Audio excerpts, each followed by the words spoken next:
All right, good morning, everybody. Welcome to Wrath of the Righteous. Hope everybody had a good start to the week, and hopefully it's going well. Unfortunately, I made the fucking mistake of not respecking people when I had the chance, because we're actually in Dresden right now, and I was hoping to do that, and I completely bloody forgot about it before stream. Because I need to get Social and Darren and, quite frankly, Nenio and Ember all properly formatted as far as how I want their builds to be, because I don't know what the hell I'm doing with any of them. I don't know what the hell I'm doing with any of them at all. The alpha for Dark Heresy should open in, I think, a week. Oh, that's good to hear, at least. Again, I'm not the biggest fan of getting into alphas because things change too much from alphas into base products, and it throws me off after a while. Okay, so we talked to everybody in the councils, if I recall correctly. What else did we need to do? Irbeth, you're good. Regil, you're good. Nevia, you're good. Ivu. Oh, Let's see what we can do. What was it?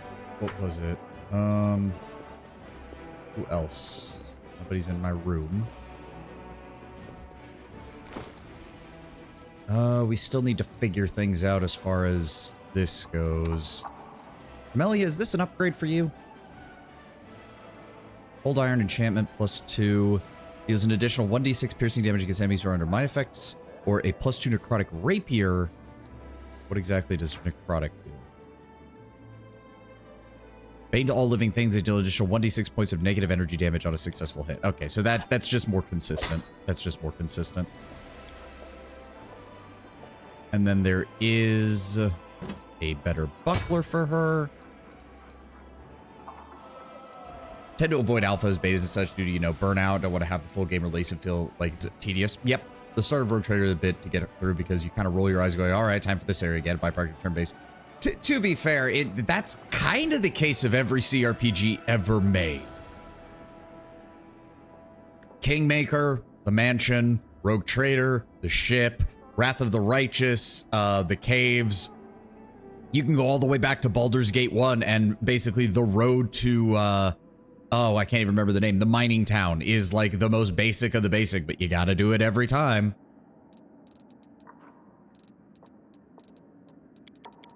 All right, Sela, you get Regil's old adamantine full plate, if only because it's hilarious that I'm putting you in plate mail for a fucking, oh, this is hide armor.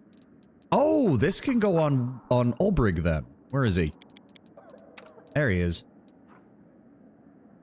Yes. Each time an enemy confers a critical hit against the wearer of this +2 armor, the enemy is affected by the equivalent of Dispel Magic spell. That's nice. Oh, and that looks proper for him, let's be honest. Alright, so we can get rid of those. We can get rid of the buckler. Not so sure about the tower shield, because I know there's a build for Sela that uses tower shields, and I haven't decided if I'm going to use that or not. I think Deadfire got around it relatively well due to real-time with pause and the open world nature.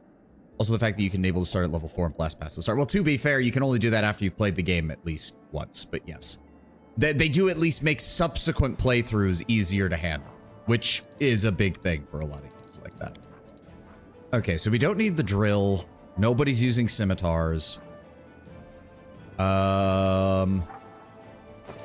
Right, hold on. Can we get the glaive taken care of? Because I would like to put that on Social, since, I mean, the glaive is Shellin's weapon, apparently. We may as well...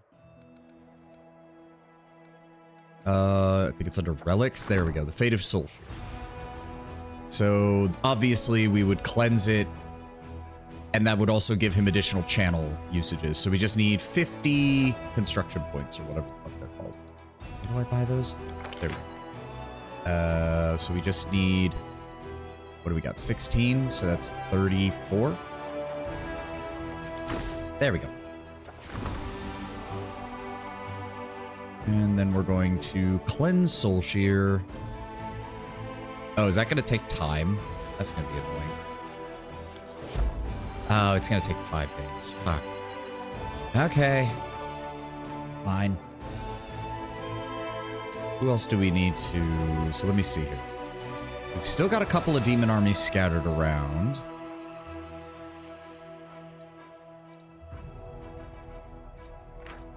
Oh, okay. Summon animal. Summons army hounds equal to the number of the summoning unit. Oh. Oh, I like that. Oh, and the houndmasters are counted as neutral good. That's cool. Houndmasters are accompanied by their loyal dogs who lend their master an extra pair of eyes as well as their powerful jaws, as deadly as any other weapon upon the battlefield. Okay, okay. They will form our front line alongside the rest of our forces. Let's pull you back, actually. Let's shorten up our line a little bit. There we go. We'll put the clerics up front as well. Scout reserve. What do we have here? Marksmen, which I know are good, but that's not many of them, and spearmen. And then we've got some champions and some paladins. Where did you all come from? I can't even use most of you. Like, 2 paladins is worthless. I hate to say it. Like, cool and all, but 2. They're gonna die really easily if I run them out in the front. I just think turn-based combat emphasizes a bit more due to taking longer. I can definitely see that. Like, don't get me wrong. I don't think you're wrong. What is this? Finance income points increased by 30 per month. Okay.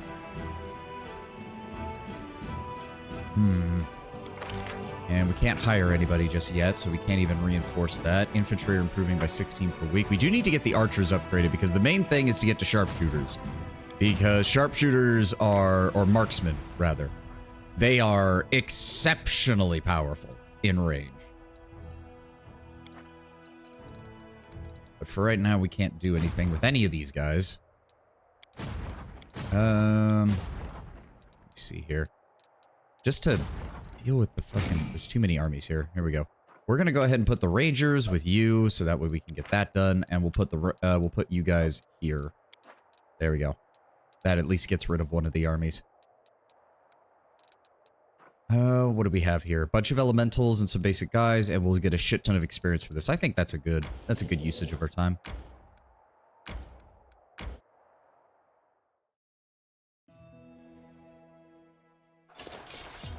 Yep, they immediately... Jesus, they're fast. Okay.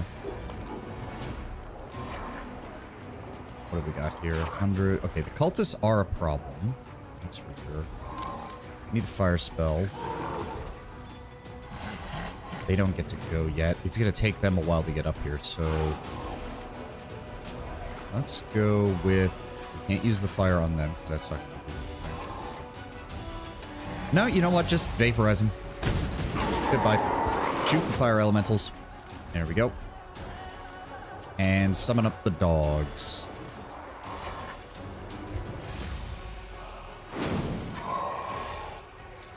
As for you guys... wait for them to move, because if these two get bunched up here, we'll be able to hold them off fairly easily. Send in the clerics. You guys forward. Hold here. Oh, he gets to attack again. Fuck you. That's fine. Oh, good. Please bunch up. That makes things so much easier. Fireball. Get fucked. And then we will take out the cultists. Move our infantry up. Send our cavalry over to assault them.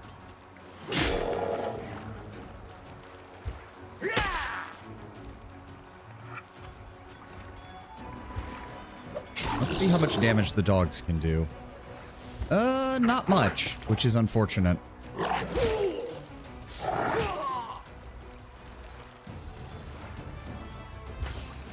Weaken them. I want to see what the hunt masters can do as well.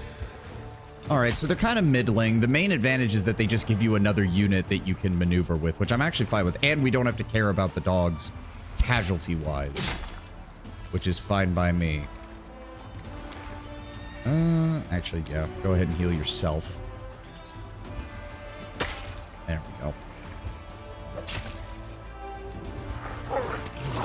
I imagine it's going to be another thing where these summoned animals are probably pretty good against basic infantry, but not very good against elementals and demons. Ah, well.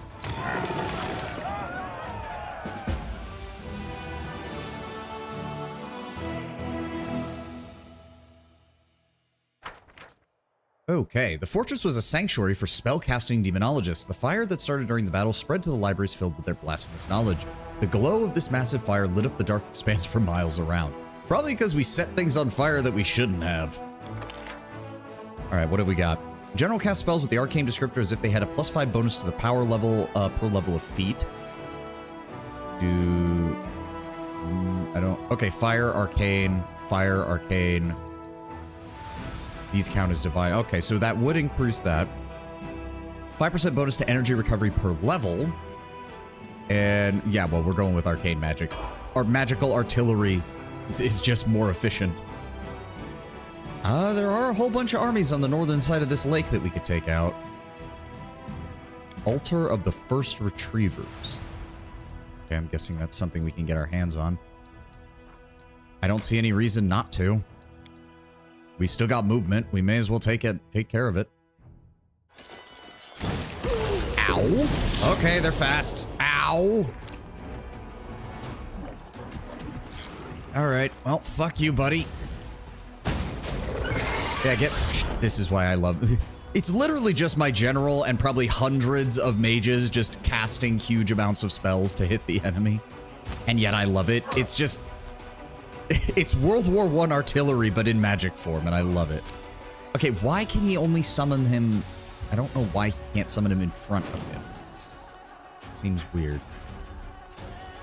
All right, spread out over here. Self, move forward. Good. Spread out, because these dumbasses are going to throw down those stupid clouds. Okay, good. Focused on them. I mean, sure, knock out the shield bearers, dudes. That's going to do you so much good. Oh, good. We get a second turn with the archers because of high morale. Shot. Get shot. Let's go... Let's go after you. Run them down.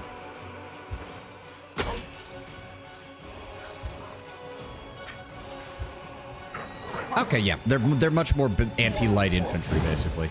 Ow, for the love of... Shoot him. I don't want to waste any more energy on spells. There's no point here. Them. Move up. Engage the dretches. Engage the dretches. There we go. Down he goes. Yeah, and now there's not enough of you for it to matter. Shoot them to death, please. 90, welcome. Oh, I need to... Okay, for some reason, the multi-chat is now working again, so I have no idea what happened yesterday. 90, welcome, welcome. A gang of demons hunting runaway slaves was not reckoning on facing the full might of the commander's conquering forces. Among the bloody corpses, the Crusaders discovered a dark, god-forsaken altar fashioned from the teeth of demons' captured victims and the web of a monstrous mechanical spider retriever. The soldiers clamored to burn it, but the more tactically minded officers decided not to rush anything and instead have brought it back and passed it on to the commander for examination. Barely a soul has ever managed to escape the revenge of the demons. The fiends dispatched the retrievers, the creepy mechanical spiders that created to hunt and silently track down their enemies, runaway slaves, or renegade cultists. As legend has it, the first retriever was made by the demon lord Hagenti, the lord of transformation. Throughout the ages, the first retriever fell under the ownership of different demon masters, but it was an impeccable servant to all of them. A mortal heretic and twice renegade finally put a halt to the first retriever's murderous servitude. The Templar of the Ivory Labyrinth, whose name is unknown, repented of his deeds and left the cult. The first retriever was sent forth on his trail, but never returned. Both retriever and prey fell in the fight, and later the demons discovered the retriever's remains and cobweb and turned them into an altar. The retriever's ravenous hunger seeped into the altar, and decades later, worshippers would take their sacrifices there, the ripped out teeth of all who tried to flee the demon's wrath but were caught and slain. Alright, alright. We've also got some basic enemies that we could take out for some more resources. I'm fine with that. Nope, don't let him escape.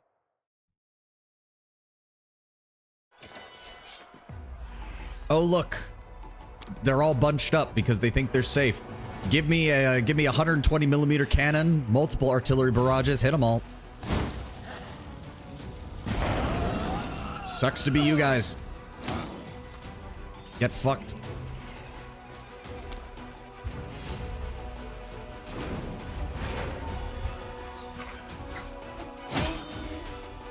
Yep, there's a whopping 8 of you. And dead. I love magical artillery. What's that? 75 demons just lob so much firepower at them that there's nothing left. Begging for mercy, one of the imprisoned demons points at an inconspicuous crack in the rock that their unit had been ordered to guard until the arrival of a pack of slaves. Examining the crack, the Crusaders returned to the commander and proudly displayed a handful of shining dust to him. The crevice is home to an adamantine lode. This rare and precious metal will be useful to the Mendevian army. Daily income increased by 5 material units. Nice. Alright, we definitely want to take care of this guy, and then we'll start falling back towards Dresden. Nope, don't let them run. Take them down. Oh, please, please bunch up. That works out just fine for me. Get blasted. Sucks to be you. Alright, the zombies are not priority. Take out the ghouls.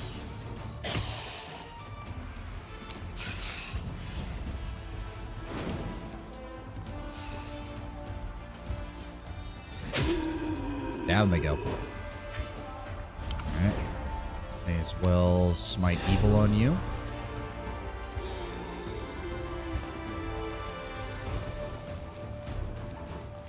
I mean, if you want to come closer, by all means. I don't need to waste any more magic on you, though. Alright, send in the Hell Knights.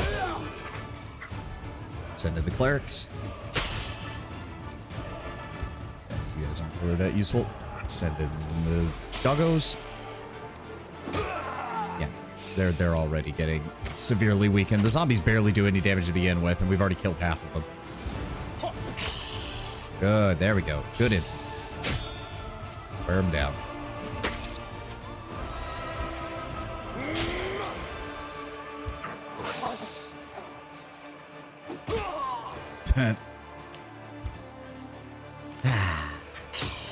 Yeah, I feel like an idiot because I really intended to do some respecking for the various spellcasters in our party, and I just completely forgot last night and this morning. Like, I remember thinking about it at the end of stream yesterday, like, oh, we stopped in Dresden. I should totally do this. And I just completely forgot. During the First Crusade, the Radiant Sarenrae performed a miracle here, granting the Crusaders a victory in a battle that it was otherwise lost. Years later, during the Second Crusade, the Knights of Mendev clashed with an army of the Abyss here once more. Though they fought to the bitter end, the miracle was not repeated. The carnage was atrocious, and those who fell found no repose, rising again as undead. Now they have found peace in the flames of the bonfires. The Crusaders have cleansed the blood and dirt from the statue of the Sun Goddess, lifting with trembling hands a sacred golden symbol from her chest, a relic long believed to have been lost. Yep, during the First Crusade, a group of Sarenrae worshipping healers went to the aid of Galfrey's army. However, the dark of night, they were attacked by a gang of demons and demon-worshipping cultists who had edged into their rear. Though unskilled in battle, the clerics and healers fought desperately, repelling one attack after another, but their sides were not evenly matched. No one was left to repel the final attack. All of the Sarenrae adepts were wounded, and no one was able to raise their sword. So they met the enemy with a massive prayer, and a miracle happened. The morning broke an hour early, and the first rays of dawn expelled the demons back into the abyss. The light healed the most terrible wounds of the mortals and brought the fallen, whether righteous or sinful, back to life. Both the believers and the misguided shed their tears. They fell to their knees as one and prayed to the bright goddess for forgiveness, and forgiveness was granted, for not a single mortal died upon that bloody night. The last and brightest ray of dawn blinded everyone and took the shape of the sacred symbol of Sarenrae. They would name the relic the Faultless Daybreak and placed it on the breast of a statue mounted on the site where the miracle had happened. Again, I do love the world building they do for a lot of the. I'm sure that a lot of these relics are in the tabletop game, but still, it's really well done that they actually included them all.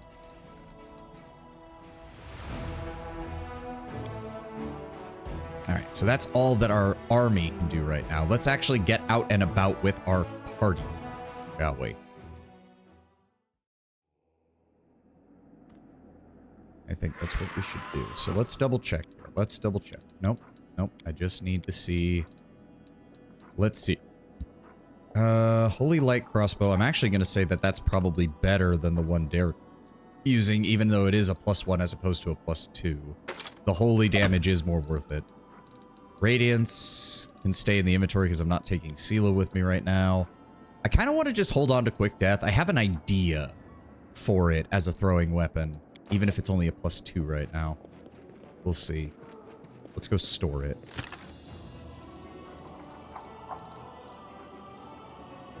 Yeah, I don't think anyone's going to use this light shield, which has me annoyed. And I guess I don't need the adamantine full plate because my 2 heavy armor users are already covered by that. So grab you. We're going to go ahead and sell them. Bruiser's armor, no. Apprentice robe, no. Okay. I want to hold on to you. I want to... Oh, no. We should keep that in the inventory just in case. Nobody's going to be using these, so we can sell them. Hold on to the tower shield, and... I thought there was another one. No? Just those? Okay. And I'm not even sure what to do with these, but these don't weigh that much, so I'm not afraid of having them in the inventory. Still don't know what that does. I'm assuming that has to do... Yeah, the book you found reveals only part of its secrets. While this book is active, each time you use an ability that lets you summon multiple creatures, their numbers increase by 1. Oh! Okay. I was not aware that that's what it did. Interesting. We've also got so many relics we need to deal with. Alright, but we need to leave. Go over this way. Here we go. Oh! Oh, I do like the map. That's pretty cool. Let me see. Inn, prison, half-measure tavern, temple, barracks, fortress gates. Just take me to the streets, because that's where the merchants are.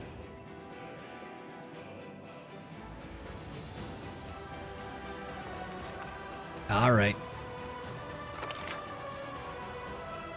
Oh, God, we have to talk to all the people. We can do that later. Leona, welcome. Welcome.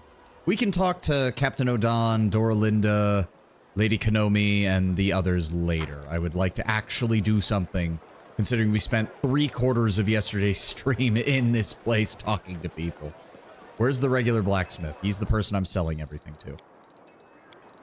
Sort by price. We don't need unavoidable drill. We don't need scimitar of wind. We don't need mind piercer. And we don't need the light crossbow of the oracle.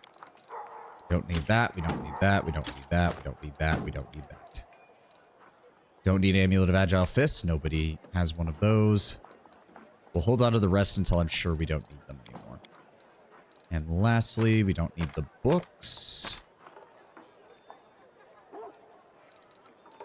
And we don't need these books. There we go. Another 50,000 gold. Very nice. Now the question is there anything I want to buy? I don't think there was. At least not here. Hold on. Where's the magic inventory person? Where's he Can't at? make the demons wait. Arcane Weaver. There we go. Sort by price. Where is... Wand of Dragon's Breath, silver... I know that there are rods for metakinesis in the game, but I don't know if they carry any here. Given the price, I doubt they will. Because there are basically rods that function like rods of metamagic, but for specifically kineticists. But it doesn't look like they have any. Got plenty of wands, though. Plenty of scrolls. Yeah, I'm not seeing any. Plenty of pearls of power, too. One of Great Pit, Frigid Touch. Yeah, I'm not seeing anything.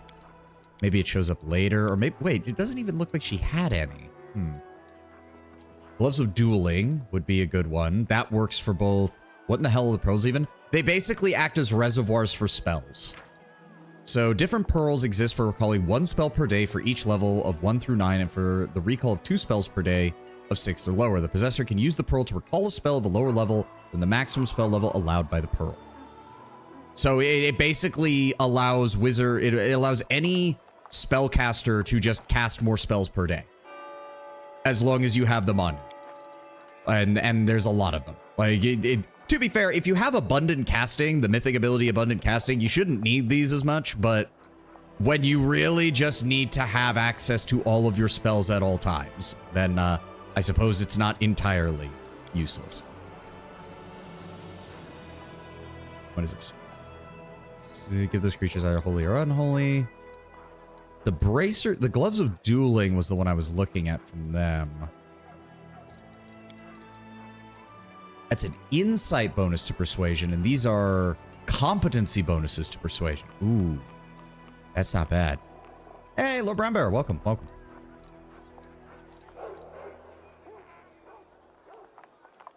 Bonus he gives, that bonus increases by 2. We do have a nice chunk of change right now.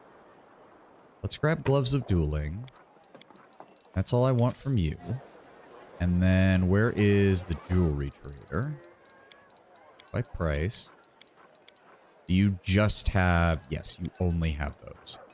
What have we got in here? +5 competency bonus on persuasion checks and grants their companions a +1 morale bonus on all skill checks. It is certainly better. So if we take that plus the Ring of the Natural Born Commander, that gets us a +8 to persuasion combined. That's not bad.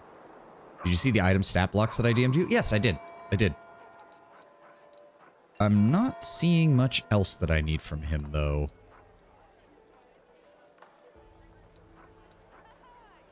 DCs on enchantment saves. I did see a build. That was what I needed to do. There's a build for Darren that apparently makes him into a save or die specialist, and these are one of the items you need for him. The whole point is just to boost his enchantment spell saves massively. But I'm going to go ahead and get Enlivening Leadership. It's going to cost a lot, but we still have over 200,000 cash, so I think I'm still good on that. We're going to finally swap that out, so we're going to take off that, and we're also going to give ourselves that. Why did my armor class go up when I put that ring on? Huh? I am confused. Dexterity bonus, +1, +1, +1. Deflection, Ring of the Natural Born Commander. Okay, apparently it also counts as a +4 Ring of Protection. I was not aware of that. Okay. Interesting. Did not even realize that was the case. Huh. I mean, my AC is still garbage, but slightly better. Okay. And then where's Wendu? Wendu. There we go. Gloves of Dueling. There we go. So that will get her up to 26. Nice. And we can then... Ooh. Whenever the wearer of these gloves confers a critical hit, the enemy suffers a -2 penalty. It's critical hits only, though. And he's not... Nah, we'll still give him these, because these will... Yes, that gets his higher attack as well on all of these. Perfect. Perfect. Made to intimidate. In addition, whenever the wearer of these gloves confers a critical hit, the enemy suffers... Well, that would... +2 bonus on persuasion. So what am I at persuasion-wise? 37 right now. So if I put those on... No, does not count. But... confirms a critical hit, the enemy... You know what? Hold off on those. Maybe we can use that with Woljif, because a lot of his weapons have higher crit ranges. Finally worked past my analysis paralysis. Made a dark elementalist kinesis. That's the harder to use one, if I recall correctly, because you have to like draw power from the dead.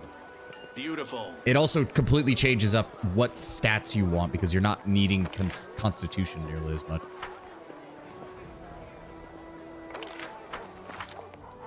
Let's see what we can do. Okay. All right, let's actually leave town for... Well, hold on. Where's Arushale? Because I think she gets dialogue because she's like, I think I know where the weird demons are coming from, but I don't want to say because I need you to take me with you when you do it. Kind of bullshit. It's int base, got to try and make a demon path with it. Ooh. Oh, you're going to go for the Kineticist trip build, aren't you? The fucking insane Kineticist demon trip build. Shall we be silent together? Drawing her ruby eyes away from the passerbys, Arushale looks at you. Do you like silence? I used to talk a lot before, and all of it was a lie. My words ruined so much that I like silence more now. Okay, well, no other. Made an electrokineticist for the intentional challenge. Fair, fair. Alright. Let's actually leave. I would like to do something other than stare at the Crusade management screen. Are we just going to keep this party for a while? I think we can keep this party for a while until I can figure out what I want to do with Ember. I've got to figure out what I'm doing with my spellcasters because I'm not sure how to build them. And you don't want to do that with your high-end spellcasters. The other problem is simply we have too many ranged people. I mean, Wendua can kind of double as a frontliner because her weapons can be used at point-blank range. Oh, right. They want us to go over to the court. I'm doing a Griffin Ranger Azada, just not sure how to go A pure melee murder hobo or a murder hobo buffer? I mean, the ranger, the main thing with the ranger, if I recall, is they do have good buffs, but it's all for themselves. The ranger... How the fuck do I get to you? What the fuck? Ah, there we go. Oh, they've started moving. Right. Okay, that means a day has passed. Where are they coming from again? Oh, they got a long way to go. And it's just a scouting force of about 200 cultists, basically. Let's have you guys travel back down here. Oh, did something get done? Oh god, there's more shit. Oh god, there's so much more shit. It's gonna take forever for this crap. Glory to the heroes. Crusade morale. Oh, well, that's fine. We're not gonna waste time on that. Hold on. Outpost to Bastion expansion. We don't have the resources for that. Economy, religious feast, diplomacy is being worked on. Army, command, nope, don't need that. Relics, these are all diplomacy related, so you can only do one at a time. Oh, here we go. Orders to Irbeth. Irbeth has been appointed squad commander in the Vanguard. Irbeth's breakdown, which occurred before the assault of Dresden, still haunts her. She should be reminded that she was, is, and will always be a hero in the eyes of the common soldiery by appointing her as commander of a small squad of crusaders. Unfortunately, because Irbeth is occupied as squad leader, her duties in the crusade command have been transferred to someone else. That's fun. Lost scouts. Scouts cannot work out how the demon army picks its way through our advanced units to be able to attack our crusader force. That's why I think murder hobo and self-buffer would be best. Yeah, I mean, if you want to still be useful outside of combat, you could grab the acolyte background. So that way your wisdom score can be used for persuasion and you can have your main character still cover the persuasion checks. Recently, another suspicious incident took place. Some scouts did not return from their mission to explore the territory of the south of Dresden. More thorough reconnaissance of the region is needed. Probably the source of the demon apparition is there somewhere. And then we can't do anything else with Sword of Valor just yet. Yeah, no, there's nothing we can do here. And... right, we have some choices here. Punish the con artist for leadership. So now that we've ranked up... yeah, the first rank is... you always have enough to get the first rank. And then it's... we got a long way to go on some of these. We got a long way to go on some of these. All the better start rebuilding our finances, though. That's fine. All right. Now that things are actually set up, let's keep moving. All right. Tempting Angel as well, but that's for purist murder hobo. Yeah, I mean, Angel's kind of built to just be on the front lines and killing shit. As you approach, there's a commotion at the top of the ridge that dies down for a moment before soaring to new heights. That's him! Look, you can even see the butterflies! Hello, there's a dragon here too, you know. I'm way more interesting than a butterfly, and it was me who asked Sylvan to come here. Who's a good dragon? Ivu's a good dragon. Suddenly, Arushale stops and steps behind you. She looks rather embarrassed. I know who they are, but what if they... I mean, I'm a demon, and... You see your old friends, the 3 Desnant adepts from Canabra, standing at the head of the crowd. Commander, Sylvan, finally! We rushed here as soon as we heard what happened in Dresden, and we brought friends, too. You've only met some of them. Please allow us to introduce Mistress Ola... Maitress? I don't even know. Maitress Ola Devara, illustrious exiled alchemist. Those formidable warriors there are the halflings from the temple of Chaldira Zusaristan, the goddess of battle and recklessness. This is the famous street artist, Mistress... God lord, they've given me like every possible annoying name I could possibly come up with.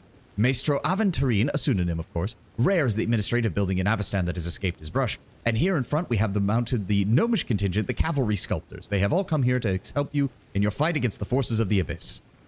Why exactly was she exiled? Prejudice, that is why. The disheveled woman shakes her head in disdain. Her clothes look as though they've been singed a dozen times over and dragged through various paints at least a dozen times more. For some reason, people are suspicious of alchemists who worship Caden Kalen. They also consider my experiments highly dangerous, which is utterly preposterous for one. Science comes at a price, of course. And besides, it wasn't I who caused that explosion in Absalom and raised half a block. I mean, I wasn't even there. Still, now that I'm surrounded by more open-minded people, I'll be able to unleash my talents and show these demons that bombs can protect us as well as any prayers. Okay, so we have a mad bomber on our side now. I'm happy with this. Who in the hell is the goddess Chaldira? A belligerent-looking halfling salutes you with his sword. Chaldira is the goddess of mischief, battle, and luck, and a close friend of Desna the Moon Mother. Chaldira is not the goddess of strategic planning. Put it that way. As her worshippers, we do not but charge headlong into battle, leading others into the fray, and we despise evil in all its forms. My friends and I have long wanted to support the Crusaders, but this is the first time we've seen a leader that we were willing to follow. He sounds like my Wrath character before he fell to chaotic neutral. Yeah. An artist on a crusade.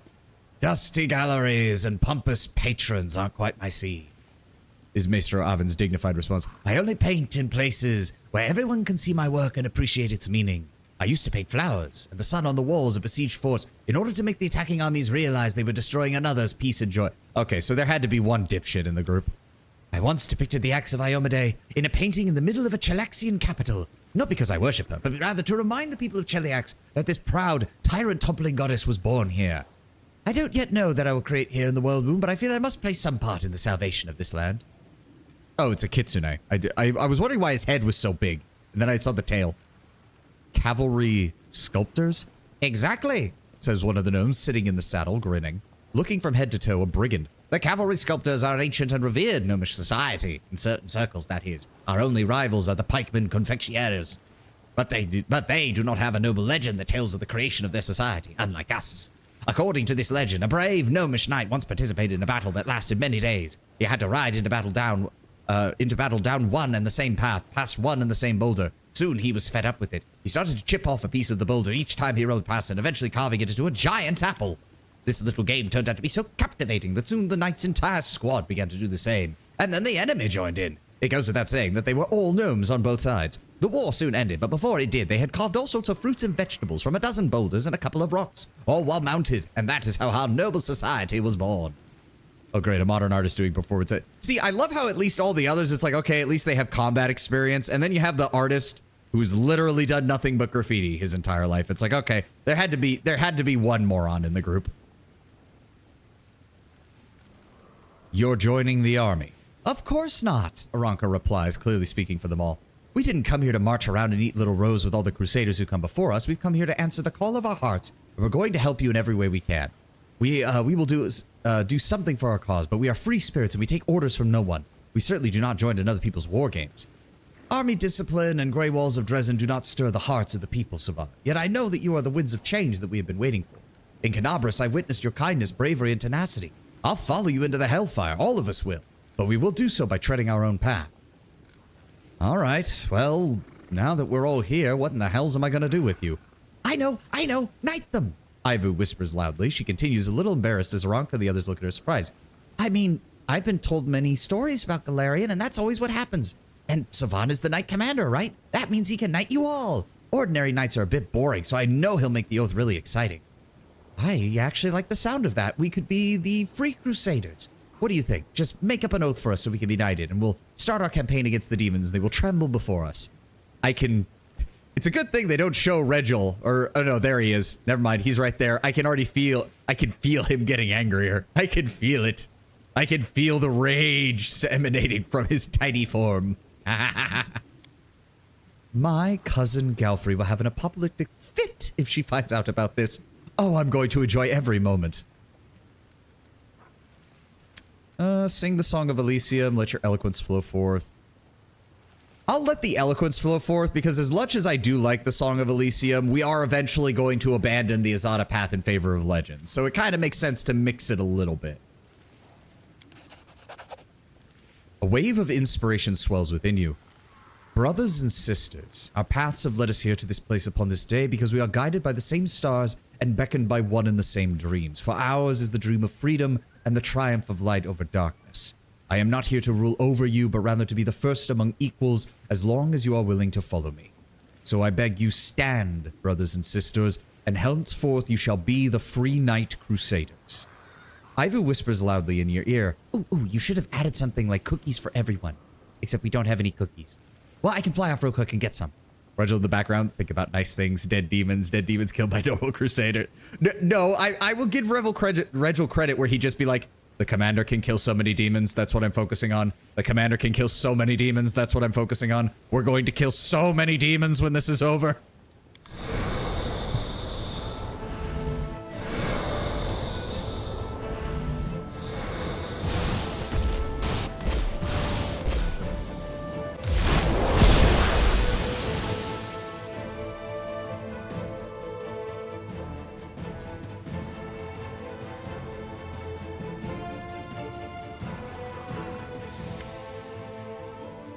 wow, oh, wow, what was that? Where did it come from? Oh, I'll bet a jar of strawberry jam. It came straight from Elysium. I mean, I don't have any strawberry jam, but still, the big grown-up dragons in my family can transform their environment like this, but how did you do it?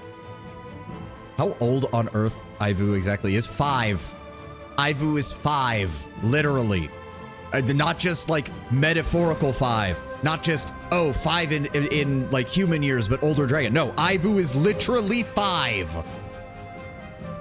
We are carrying around a tiny child dragon with us, and she can kill most mortals. Thal the Wallflower scratches the bridge of his nose, still clearly anxious. We've seen something like this happen before back in Canabras, when we were gathered together in the temple.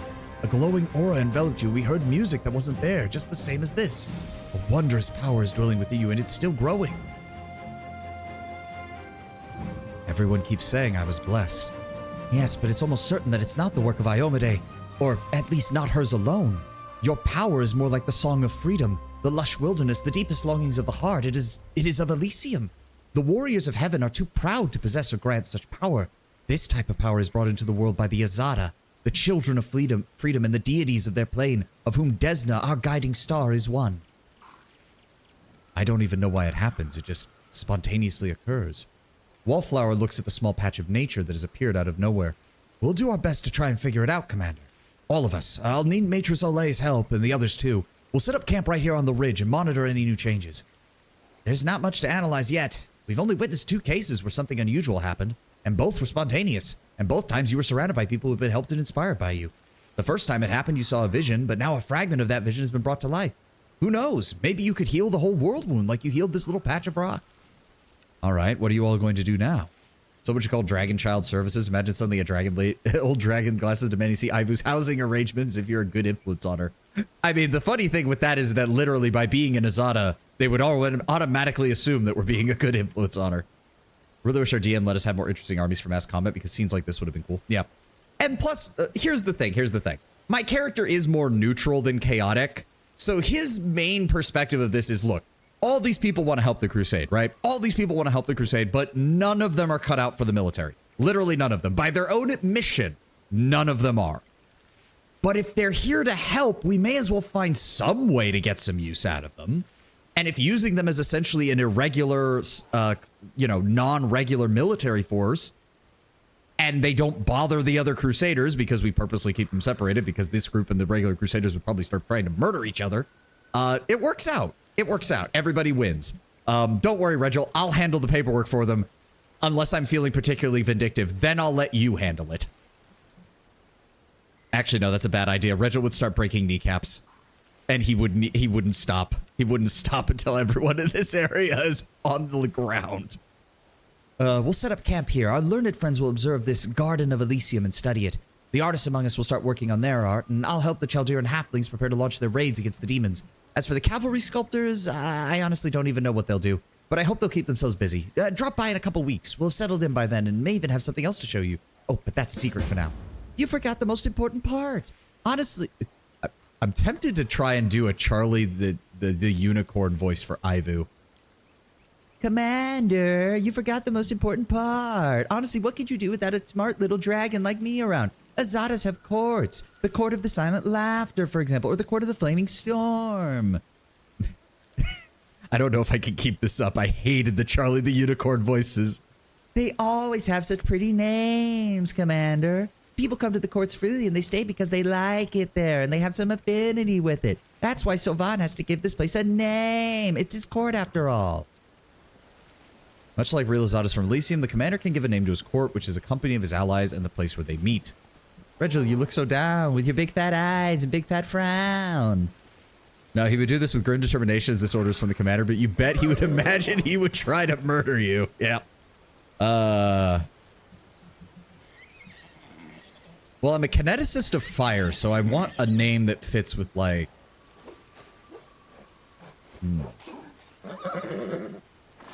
I was gonna say Everflame, but isn't Everflame one of the titles for Sarenrae? So that wouldn't really work, because I'm not like a cleric of Sarenrae.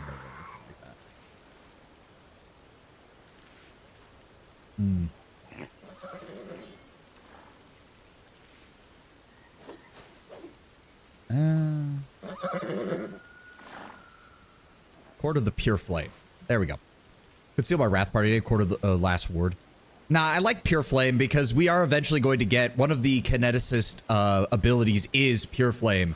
And that is one of the ones that allows you to both, the two versions of it, one dispels magic when it hits enemies and the other one bypasses spell resistance. So I like that, the Court of the Pure Flame. There we go. Now, can we actually talk to, are you guys just generic? Nothing gonna change here? We can rest. Cavalry, yeah, no, they're all still setting up, so. Can't make the demons wait. I don't think anybody. Yeah, no, they'll build more stuff and we'll be back later. We'll be back later.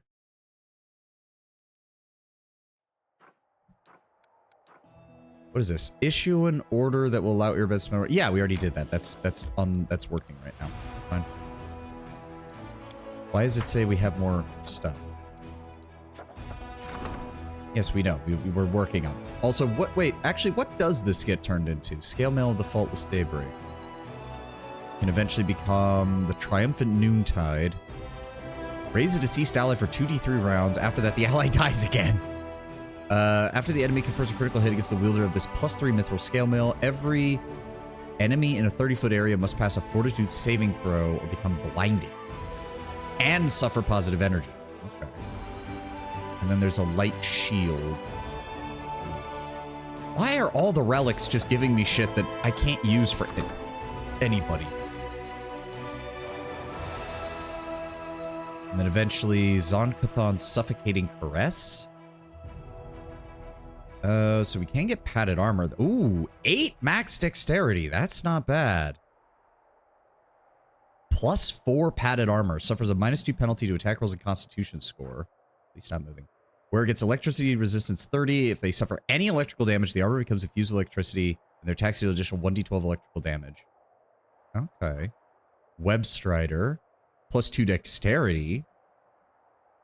And it's a morale bonus. That stacks with just about everything. Against fear and nauseated effects, while the wearer's attack with a spell, the enemy's pass a will saving throw become nauseated for 1 round. -5 penalty to that. Electricity damage. They must pass a reflex saving throw or become staggered for the first staggered round, as well as suffer a -2 penalty for all their attacks. Purified with druidic magic. Whenever a druid casts a spell from their spellbook, they cast as if they were 1 level higher. Well, that'd be nice if I had a fucking druid. When the wearer polymorphs into any creature, they get a +4 enhancement bonus to attack and damage rolls made with limbs. Whenever a creature hits them with a melee attack, that creature suffers 1d6 piercing damage. That would work. That would work. Huh. Definitely something we'll need to look at later. Alright, so... Oh god, we have a... Right. Oh, shit. Search for traces of unusual demon activity. Find out how the demons are sneaking into the territory. Find the missing crusaders. Dragon hunt. Which means we need to hit Greyboar at some point. Working on that for Irabeth. Go to Green Gates. Wait, what? Oh, right. This is a Rushale's quest. Doi. Yes, we do want to go back and talk to... Okay, random encounter. I forgot those could even happen. It's been so long since we had one happen. All right, who's going to be in my way? Oh, Ash Giant Wrecker. Interesting. Is it just the... You dumbasses are already fatigued? Are you shitting me? We've barely been... Ugh. I'm really starting to hate the fatigue system sometimes. I really do. Okay, well, I wasn't expecting to already be fatigued after leaving the fucking... place for like 5 minutes. Here we go again. All right. Well, let's find out how hard we can hit these guys. Oh, good. I can do that with only 1. Nice. Let's see how much damage we can do. Yeah, the power. I think Wendoa, of all people, would have some stamina. Yep. Oh, God, that was nice. How much damage was that? 117. Fuck yeah. All right. Sword is on. There's another giant that way. I'm going after the spiders. Who did he swing at? Oh, he hit Daisy and Ivy. That's not good. Oh, down he goes. All right, that wasn't too bad. Beautiful. What were they worth? 105 experience points a pop, 34 for the spiders. Okay. Okay, a little bit of good stuff. Okay, Masterwork Great Club too. So they actually dropped something of value. Let's see what Thank we God. can do. Daisy and Ivu got hit hard though, so go ahead and just top them off for me, Darren. Thank you very much.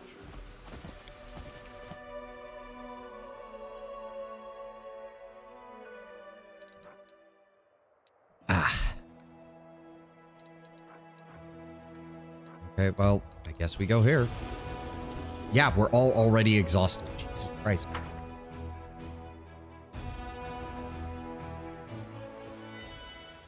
All right, where you at?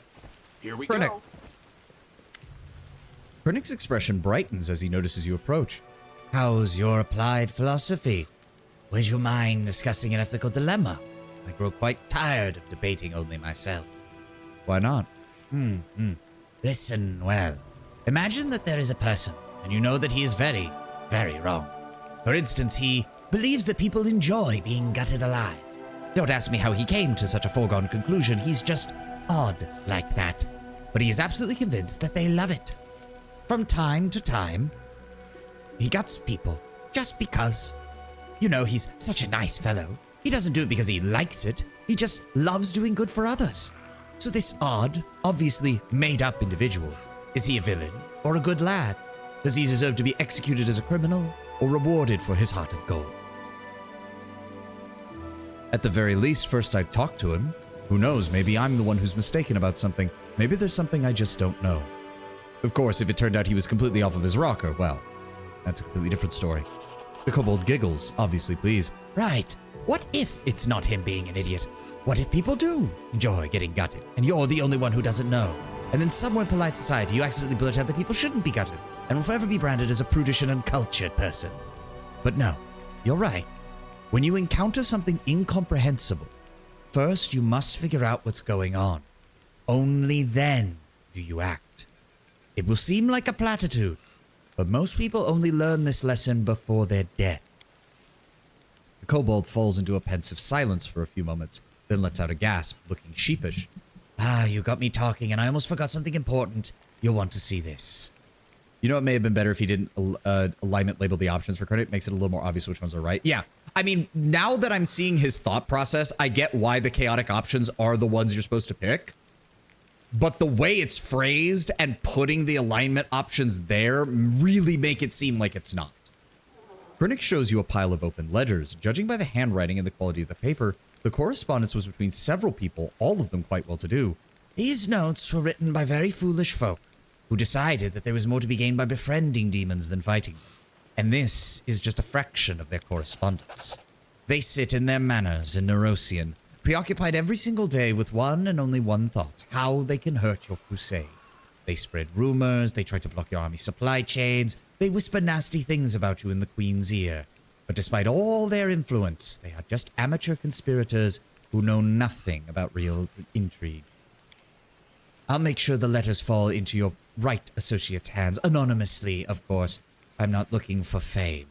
If you order your advisors to make these letters public, bad people will be in enormous trouble. They will wake up every single day with only one thought in mind, wondering what kind of awful food their prison guard will bring them for dinner. Where in the hells did you get such information from? The kobold shrugs indifferently. I went hunting, shot a bird. It turned out to be a messenger pigeon. What are the odds? Thank you for your help, Krennic. We agreed I would help you, and I keep my word, as any civilized kobold should. Krennic's speech falters after a heavy bout of coughing. When he finally catches his breath, the kobold's shoulders slump in exhaustion and he sighs. Damn it all. Every disease I've ever caught is surfacing now. During my travels, I have spent many a night on bare cold stone, and I'm feeling them all now. Krennic considers you for a moment. Trust me, any thoughts I share with you is not rambling, it is knowledge paid for in blood.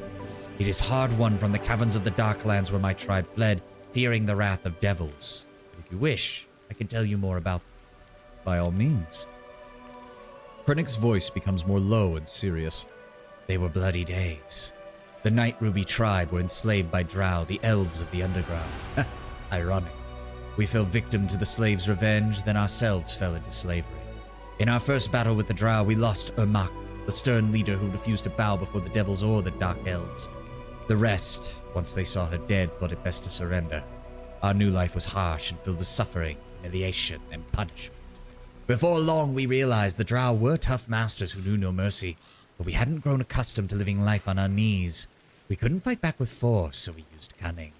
We spied and sabotaged. We killed the cruelest of the masters. We helped other slaves escape, and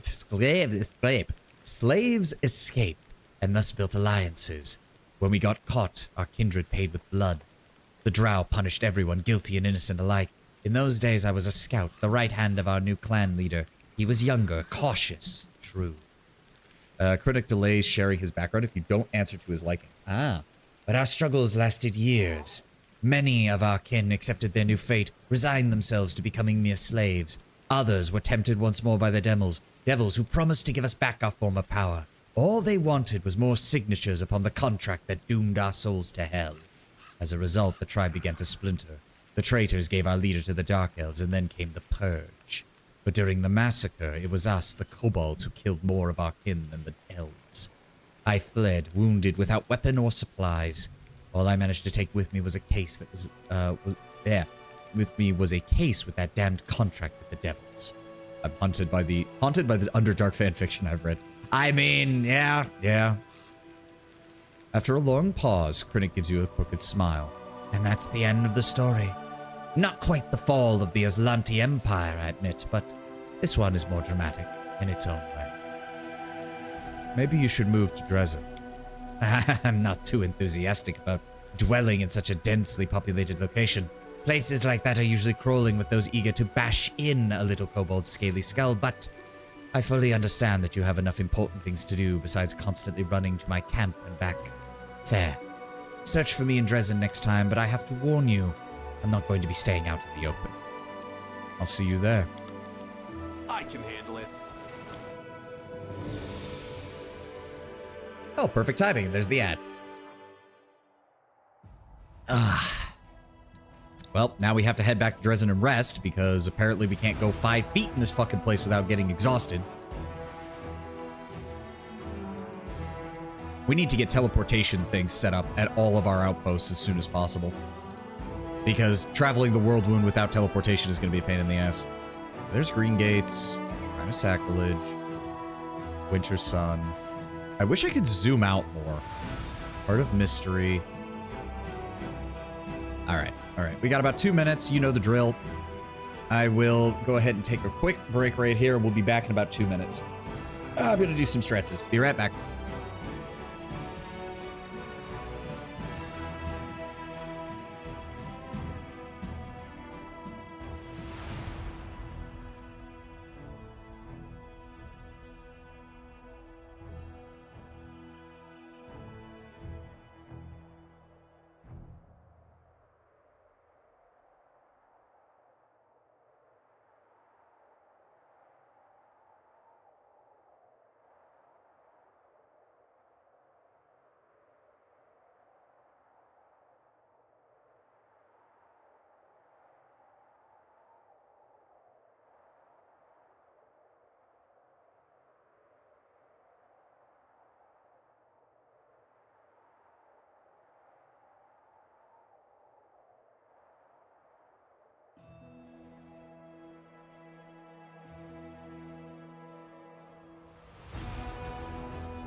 Get back to Dresden while the ad's still playing.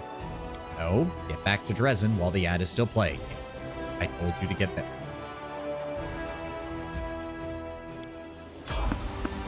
No, we don't have time. Go to Dresden, rest. Can I just rest from here? No, because it's going to still count as Abyssal Corrupt. Ugh. Okay, can we enter? Enter, please? There we go. Just go to the Citadel. There we go. All right. And just head over here.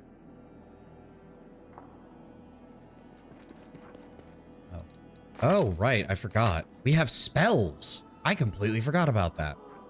All right. Rest. Yeah, see, so when these are not available, it means we're actually being protected from this shit.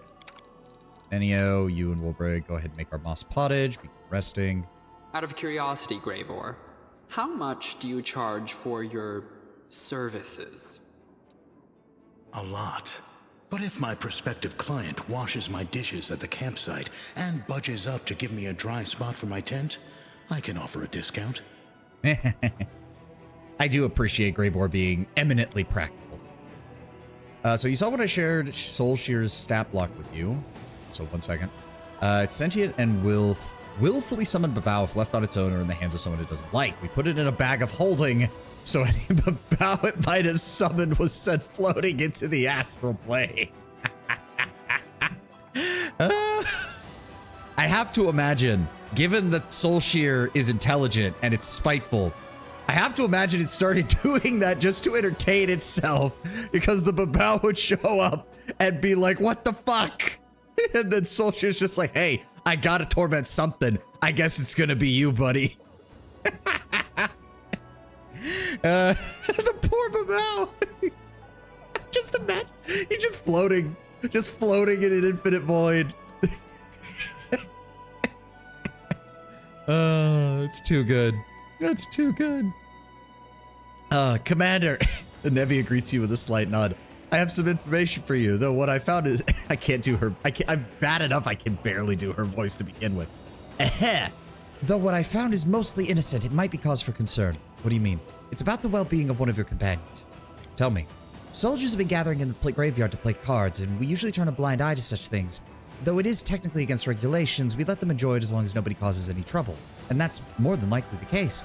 But recently, a few people have noticed Sociel amongst them, and the gambling seems to have had an unhealthy effect on him. As you know, I usually keep my nose out of other people's private affairs, what with all these spies and cultists. I've got enough on my plate as it is.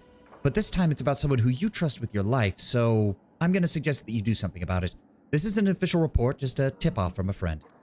Thank you for the information, Nevia. I'll look into it as soon as I can. Ugh. The mental image of that is too funny. Speaking of demons, sent a Riff. Different plays, Riff Wardens have an ability that can dismiss extra player creatures. Technically, when you do that, you roll on a chart to see where they get sent other than their home play. One time we did it to a Dyrachni, and he ended up in Axis, the lawful neutral plane. We'd like to believe he was forced to fill out paperwork for trespassing for decades. Yeah, that sounds like the proper response. So he should be down by the graveyard. Oh, this actually put me in the barracks. But still, no, like just the idea of a Babao being summoned and then he's just floating eternally, stuck until he can find a way out. Do we have to wait for it to be like nighttime or? I think we do. What time is it? Why does the game not? There we go. It's 1 in the afternoon. Let's see what we can do. We could try to go talking to Socio, but I think, again, you have to wait for him to actually be there.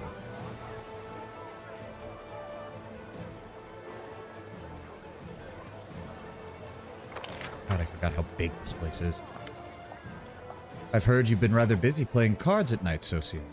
Cards? Me? Socio looks away in embarrassment. Who could you possibly think?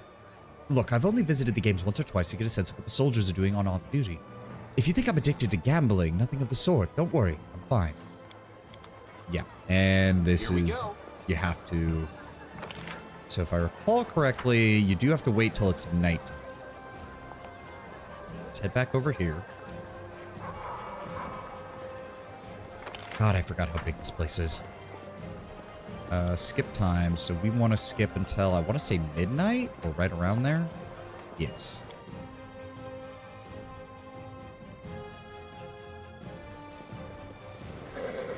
There he is. The soldiers stare at the cards in the dim light of a candle stub. Deal me 2 more. I'll double down. Coins clink as they land on the barrel. Deal me another one. Another one? You bluffing, you little shit? Wait until we lay down the cards. Then you can see if I'm bluffing. You don't immediately recognize Socio's voice. In battle, he's quiet and composed, but here you can see he's quite furious and passionate with excitement in his words. Alright, fine, scumbag. I call. Deal me in as well. Excitement, passion, and tension seem to hang over the improvised table. It feels like lightning is about to strike. Say nothing. Damn it, I'm out. The soldier angrily throws the cards that he was dealt at the barrel. Come on, show us what you got. Read them and weep. Socio reveals his cards with a gloating laugh. Nothing but junk. I knew it, you holier-than-thou types can't bluff. I was, and yet you fell for it. With this, Socio slams the card on each of the soldier's shoulders like a pulse and places the rest of the cards on top of one of his opponent's heads. Oh, now you've done it, you. The soldier grabs Socio by the collar, and the cleric immediately raises his fist as if he expected it. At this point, one of the other players spots you in the shadows. Hey, there's someone over there. We've been caught. Jigs up, bail. The candle stub is quickly snuffed out, and the cards scattered into the mud. After a moment, only the embarrassed Socio remains. What are you doing here? His voice no longer holds excitement. We did nothing wrong, Commander. I mean, tempers flared a bit, but that usually doesn't happen, I swear. I was worried you'd gotten yourself into trouble, Socio. Well, thank you. I'm touched, but I'm perfectly fine. I was just making sure no one else got into trouble.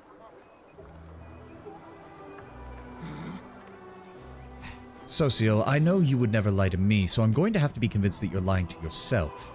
I just saw exactly what happened. You didn't come here to minister to the soldiers.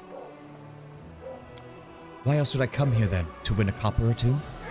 Socio, I watched that. You provoked the man, and you were clearly begging for a fight. You misunderstand. That was... Socio searches for the right words to explain himself, but eventually he grows dejected and lowers his eyes. You're right. It was shame on me. I did provoke the fight. I behaved unacceptably. Forgive me, Shelley.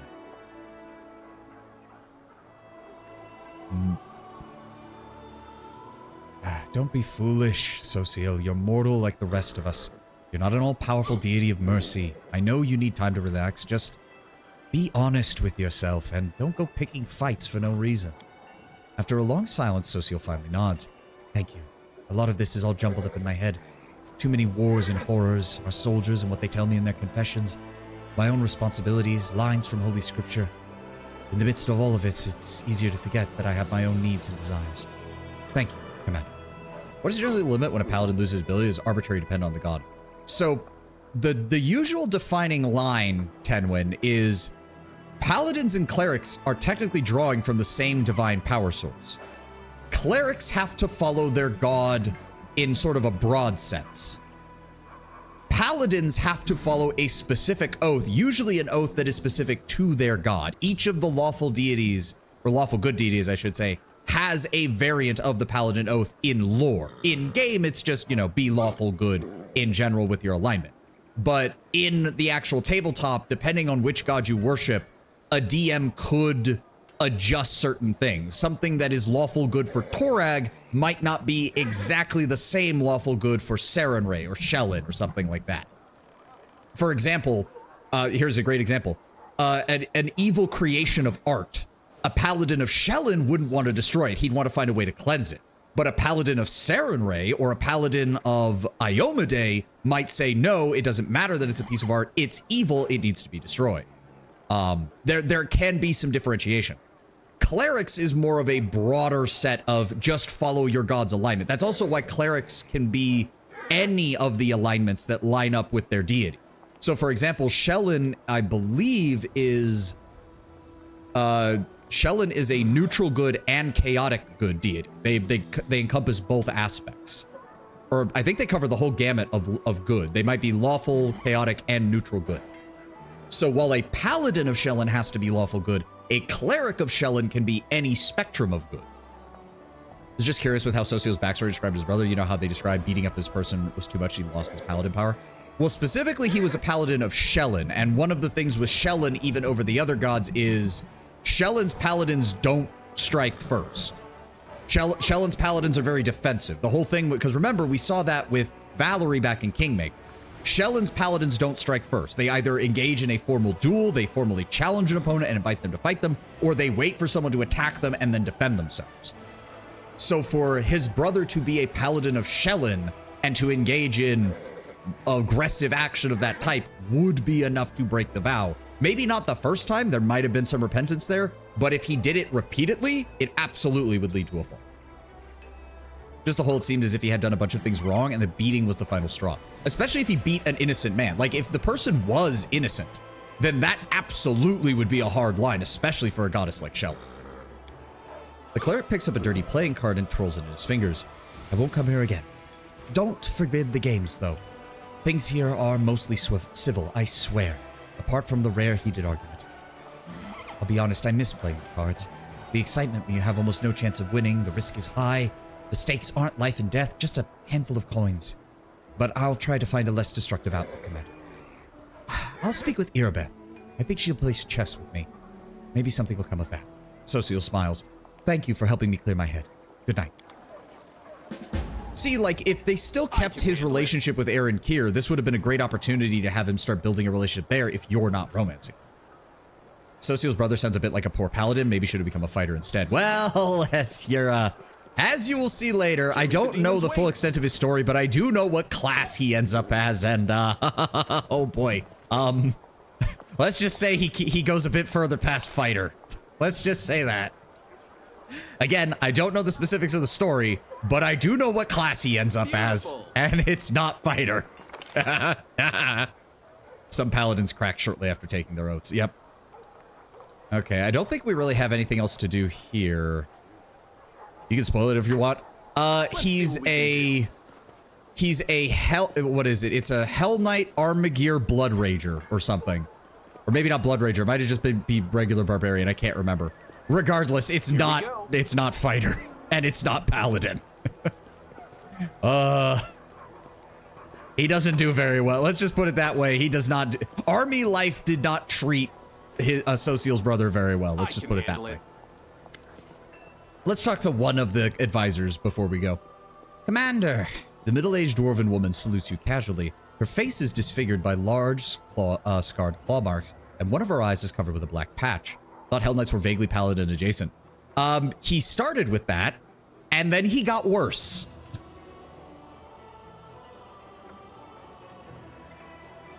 You'll see more as we go through Social's story, because Social is basically going to be following his brother's steps to find out where he went. I missed 3.5 Blackguard since Prestige class emphasized it was a path you ended up on. Yep. Her face is disfigured by huge claw marks. One of her eyes is covered in a black patch, but the others look at you sternly and intently. Dorgalinda Stranglehold, at your service. And what is your role in my army? Fully, Miss Stranglehold. I am Chief Quartermaster in charge of material support. I make sure that every single soldier is armed and armored and fed when they go into battle, or at least 2 out of the 3. You know how it goes. Dorgalinda chuckles. I'm also head of your logistics council. If you're missing something, report it. I'll report it to you right away. What does the logistics council fully cover, Dorgalinda? It supplies everything. As you lead your troops in your legendary battles, we solve all the non-heroic issues, like what the fighters are going to eat tomorrow, how to fix 1,000 pieces of chainmail, or enter the shortage, and how to get our hands on shipments of helmets that we purchase that's stuck somewhere in Ustalav. That's the headaches I deal with on a daily basis. Sometimes, however, we're faced with something we just can't hash out without you. That's when we'll assemble the council and ask for your decision. Torag willing, that will not happen too often. We've got your supplies covered, so go ahead and be heroic to your heart's content. Why is your name Stranglehold? Have you heard about erotic asphyxiation? Yeah, my granddad invented it. That does sound very dwarven. If a dwarf came up with a sex move, they would name their entire clan after it, wouldn't they? What is the requirement for becoming an Inquisitor? Now, Inquisitors are weird, so I think Brown Bear might have to fill us in on that, because I'm not actually sure what differentiates them. I do know that much like War Priests, Inquisitors and War Priests are both trained more martially than clerics. They also don't get access to the high-level spells, so they are meant to be like a midway point between Paladin and Cleric. What became of the quartermaster who was taking care of supplies during the march on Dresden? Nothing. He got a medal for his heroism for assisting on the assault on Dresden, and he's right back where he was, keeping up the good work. But with a fortress like Dresden and an army of your size, it's out of his league. When you need to supply a camp during the march, he's your man. But it takes a different set of skills to be a chief quartermaster of an entire army. And what's with the nickname, Stranglehold? Our resident jokesters came up for it when my hand went numb from the wound. She holds up her crooked fingers, withered to the bone. After that, I left the front lines for the supply service. And I showed every wisecracker that one hand is all you need to keep your supplies in order. My grip is a stranglehold, you see. All those thieving quartermasters who go out of their way to sell ammunition on the sly, or scatterbrained officers who lose half a caravan in every skirmish, civilian milksops who always have a sub-story to explain why they can't give anything to the army. They all learned well why they call old Dorgalinda the Stranglehold. Inquisitors can bend but not break the rules of their deities. Like in the case of witch hunters, they killed innocent people. They did so with honest if incorrect assessments that they were demon worshippers. Without them, there'd be more possessions and other incidents. Just sounds interesting. Paladins and clerics have the huge connection rules for their deities. I would assume the deities would have some sort of relation in a similar fashion. I mean, technically, if you draw divine magic of any kind, someone is holding your leash. Like, someone is. Like, even druids have to answer to the actual spirits of nature, which can withdraw their support of the druid if the druid fucks up. Admittedly, there are also evil nature spirits that will support some druids even if they act like total assholes. Again, this was why, as Ulbrich has mentioned, Sarkoris had a lot of cultural restrictions regarding non-divine magic, because the idea was that divine magic, someone was giving you that power and they expected you to act responsibly with it. Whereas arcane magic can just come to people. Like sorcerers sometimes just happen out of nowhere. A person can literally be born, and when they're a toddler, they can start throwing around acid orbs that can kill people. Like, it just happens sometimes. Just assuming the Inquisitor would have roleplay mechanics tied to it. Unfortunately, I will say this much. From what I've seen of Inquisitors in Pathfinder, they kind of inherited the lawful stupid shtick. They're kind of intended to be like the hardliners of their faith. Like, there's a reason that frickin' wow, I'm already forgetting her name. The elf in Kingmaker with the scythe. I honestly can't remember her name now. Was an Inquisitor of Urgathoa. Like, their whole thing is like, well, Urgathoa is all about pleasure and creating undead. So what is she about? Pleasure and creating undead. And since she's undead and can't feel any pleasure, she just wants to do more with undead. We do have spells available that could restore your hand. Spend it on a poor sap whose legs got ripped off by a demon. Thank you for your concern, Commander, but while we're at war, resources should be spent on those that need them. I'm handling logistics just fine with one hand. Alright, at least hers was fairly short. Okay, we need to actually do stuff. Please, I would like to actually do things. Not just stand around in the fortress. I hate how big this place is sometimes. Beautiful. Yes, take our standard team. Let's go. We've got plenty of time. We've got plenty of time, and we need to just build up our army. Speaking of which, let's clear out a couple more of these guys, because there are some basic enemies around here that we can deal with. What have we got here? Light cavalry, footmen, archers, and light cavalry. Bracers of the heavy hand. Yeah, let's find out what that does. Nope, don't let them retreat. Total cultist death. What are we dealing with here? So what is this? About a little over 200 enemies? We can deal with that.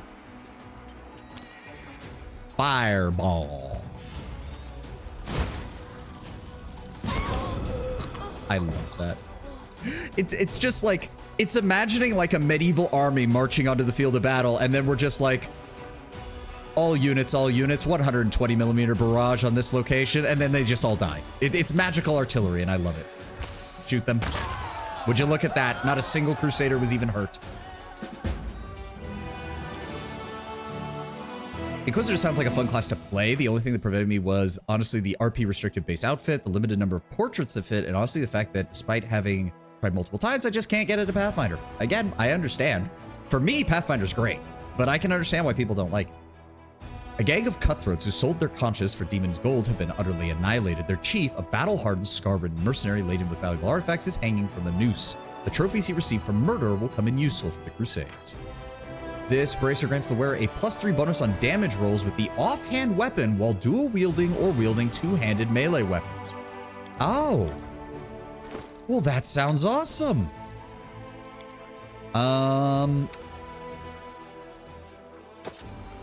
So would that... Oh my god, yeah, that gets her up to 17 to 22 when throwing Finian. Oh, that's great. Yeah, because the main thing is Regil doesn't need to do a lot of damage. I just need him to stand in the front and take hits. I mean, he will get... The fact that he's wielding something that's axiomatic means that when we do encounter chaotic enemies, he fucking destroys them. But yeah. I just want to keep boosting Wendewalk. She's going to do so much damage. She already does so much damage, but she's going to do so much more. Oh, more fucking demons. Nope. Do not let them retreat. Kill them all.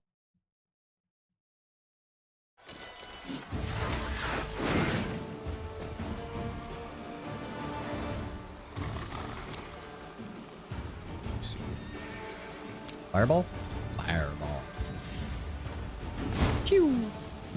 Goodbye. Shoot them down. Summon up the dogs. Hell Knights. Charge. There we go. Clerics. Despite evil.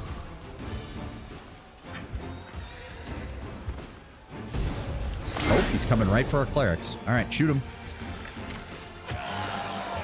Fireball? Fireball. The settings version of they fly now, they fly now. No, because that's far more annoying. It's more of a, it's more like Tulio and what's his name from El Dorado. Fireball? Fireball. Fireball. It's the answer to everything. Defeating the horde of flying demons swooping from the sky, many crusaders got thinking that the battle tactics they know are not always suited to demonic confrontation. With every new battle, the army gains invaluable experience and the soldiers are eager to learn for their lives depend on it. So let's see here. There's another one here which will increase our daily income. What are these again? Oh, Glabrizu, right. 189 hit points a pop. Yes, dumbass, they've been flying since the Clone War. Yeah, no, don't even get me started on the sequel trilogy. Don't even get me started. No, I'm gonna rant. Oh, no. It's not even that I want to rant. It's that the sequel trilogy isn't worth a rant. It's not. And I was one of the people who defended The Force Awakens. I was like, look, yeah, it's a retread of A New Hope. That's fine. Let them play it safe for the first one so we can get a better second and third movie. I was fucking stupid enough to defend that shit.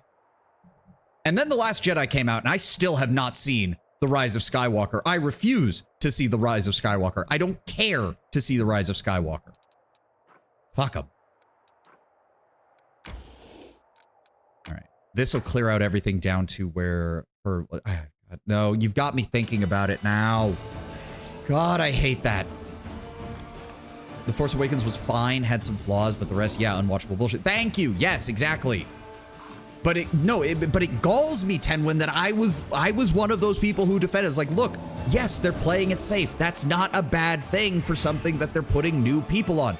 It's fine to retread ground for The Force Awakens so that we can get something better in the second and third movies. And then Rian Johnson. Fuck that, man. Oh, God, no. Don't even get me started on that. Oh, no. Nope. I'm getting angrier. All right. Hit the Glabrizu and the Minotaurs.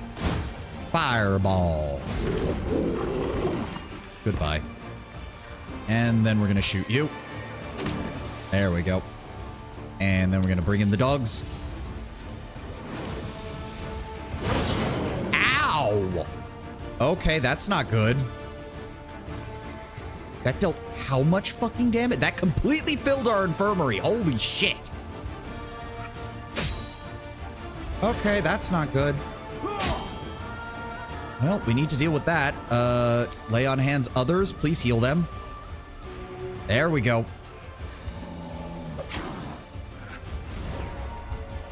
Yeah, we need to get these guys replaced with something else.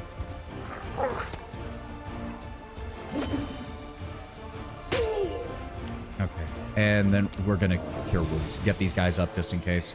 There we go. Can we kill that before he goes? Shit, because I don't want him to cast that lightning spell again is the problem. Why do they deal so much more damage to the Minotaurs than the Shears? That's weird.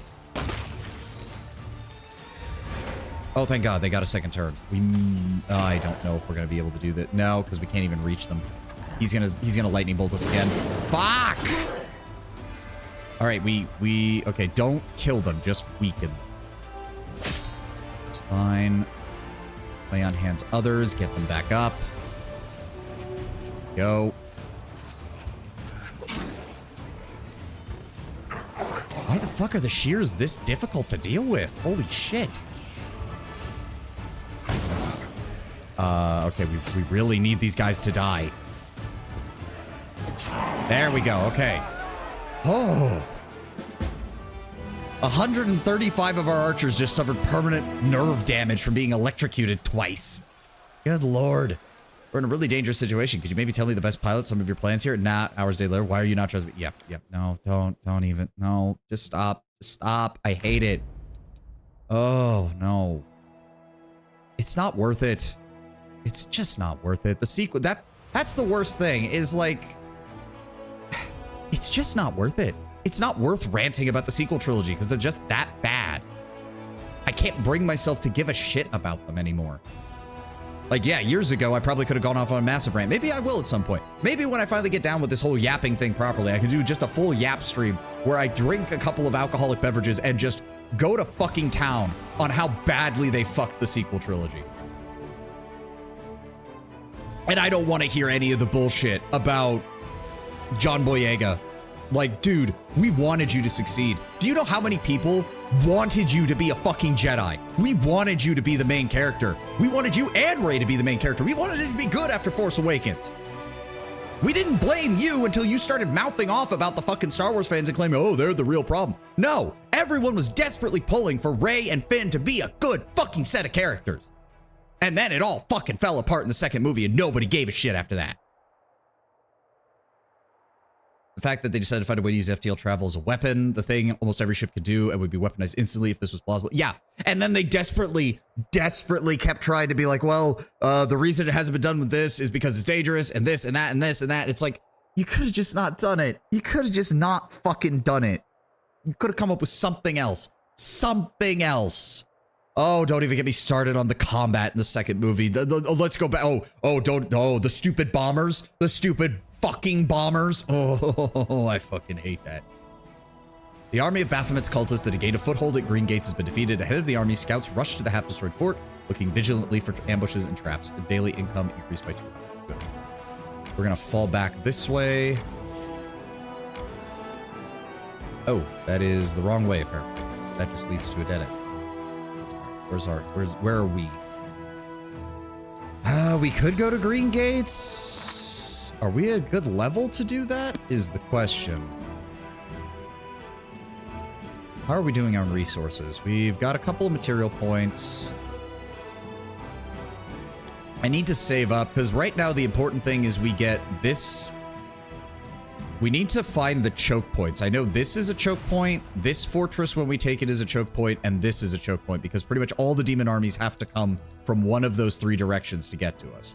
That'll mean that we can turn any other fortress over here into just resupply and financial areas. And then we can focus on turning these fortresses into military production centers. Speaking of which, how much do we have here?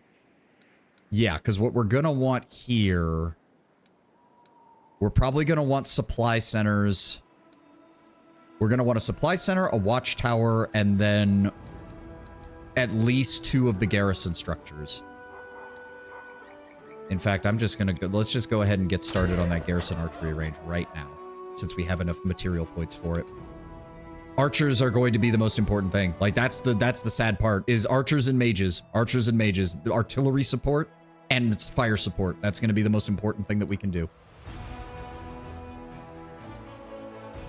It was dangerous. It was a 1 in a million move. My guy, you have 100% access to easily accessible supercomputers that can calculate that and set up situations where these weapons would work. A torpedo the size of a car fired at FTL speeds at a planet would destroy it as good as the Death Star. You don't need a giant moon-sized station. Yeah. They... Oh, God, no. You're making me think about it, Tenwin. Stop. I hate this thing. That's to say nothing of the fact that the official art book that they released right after The Last Jedi was released was talking about the size of the First Order fleet and how it numbers 72 ships or some stupid asinine number that was so fucking low that it makes no goddamn sense. It makes Lucas writing 1 million more well on the way actually make fucking sense, and that's not how it should be. How do you manage to fuck up the scale worse than Lucas did? Oh no, I'm getting salty. I'm getting salty, and it's not even the gameplay. God, I hate the sequel trilogy. Where are we? What am I doing? I don't even remember. Green Gates. There's gotta be... Didn't you say the event for Woljif fires at some point? Oh, there we go. That might be it. A galaxy conquered by a fleet smaller than the American Navy. Oh, stop. Oh, God, stop. I hate it. Let's see I what hate it. Who stopped us? Oh, this is the Woljif event, isn't it? I can still fight. Quick, tie him up. It's the Crusaders. Crusaders are here. The Crescent of the Abyss must be informed.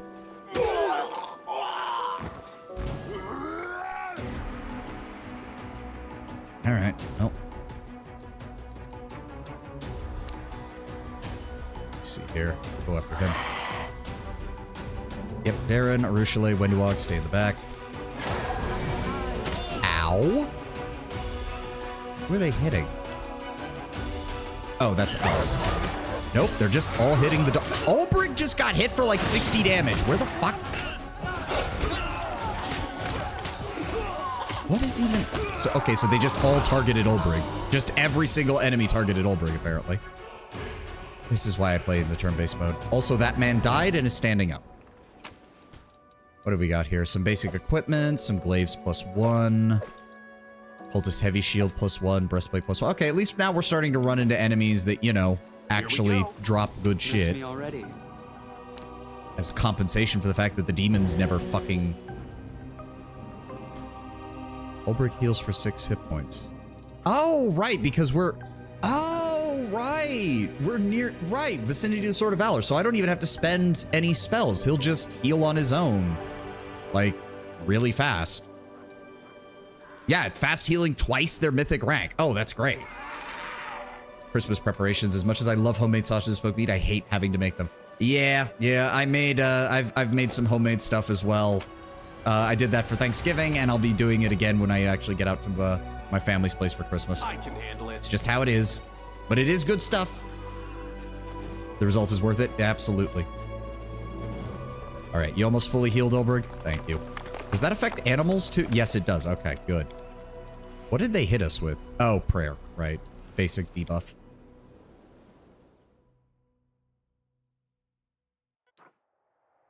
Okay, so did that actually... No, it didn't. Wait 2 weeks and visit the book. Okay, so they must have... Hey, Ashen Grotto. Okay. How do we get there? Is the question. Because I don't want to have to go all the way around.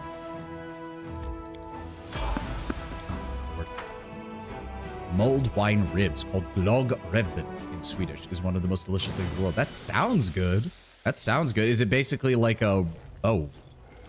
Oh. Okay. These are big boys. These are big boys. All right. All right. I feel like the chosen one. Well, we're going to turn on the turn-based mode here. We're going to go ahead and bless everybody as well. We're going to just maximize the shit out of this, and then we're going to... So both of these require... My brain is blanking here for a moment. Dexterity saves, right? Or... Hold on. Yes, DC is dexterity-based. DC is dexterity-based. Okay. Dealing half your normal amount of blast damage or full damage for energy blast. Yeah. I'm thinking... Hold on. Which one is this? True Seeing, Unholy Aura. Spell resistance of 24, spell resistance 25 versus good. Spell resistance 24. Okay, so they have the same. Let's... What's their dex save? Oh, no. Reflex is plus 16. And plus 20. Now, just throw it one. You got a far better chance of hurting one. Let's go with the... Nalfeshne. Gather power. Gather power. Gather power. And mute. There we go. 117 damage. Get fucked. And then I want you to rush in, Ulbrig, and deal as much damage as possible. And you missed. There we go. Down he go. Oh my god, he does so much damage now. Oh, right. The Divine Charge. That gets added to every... That gets added to every attack on the charge. Oh my god, Ulbrig, you son of a bitch. How fucking good is that? Darren, just move forward. You don't need do anything. When do I? I'll rip you Well, apart! just gonna have you move into flank. Ivu, you do the same. Arushale, open fire. Okay, everybody made the fortitude saving throw except the dog. What did they just get? Sickened. Fuck. Ulbrich was poisoned. Wait, what? No, he wasn't. What are you talking about, game? Death from above, so you get the charge bonus.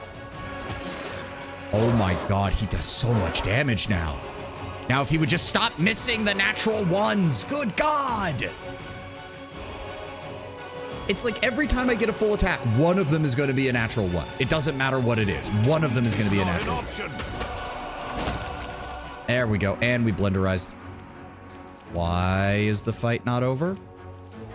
Why is the fight not over? Why is the fight not over? Why is the fight not over? Game. Game. Who else is here? What the fuck?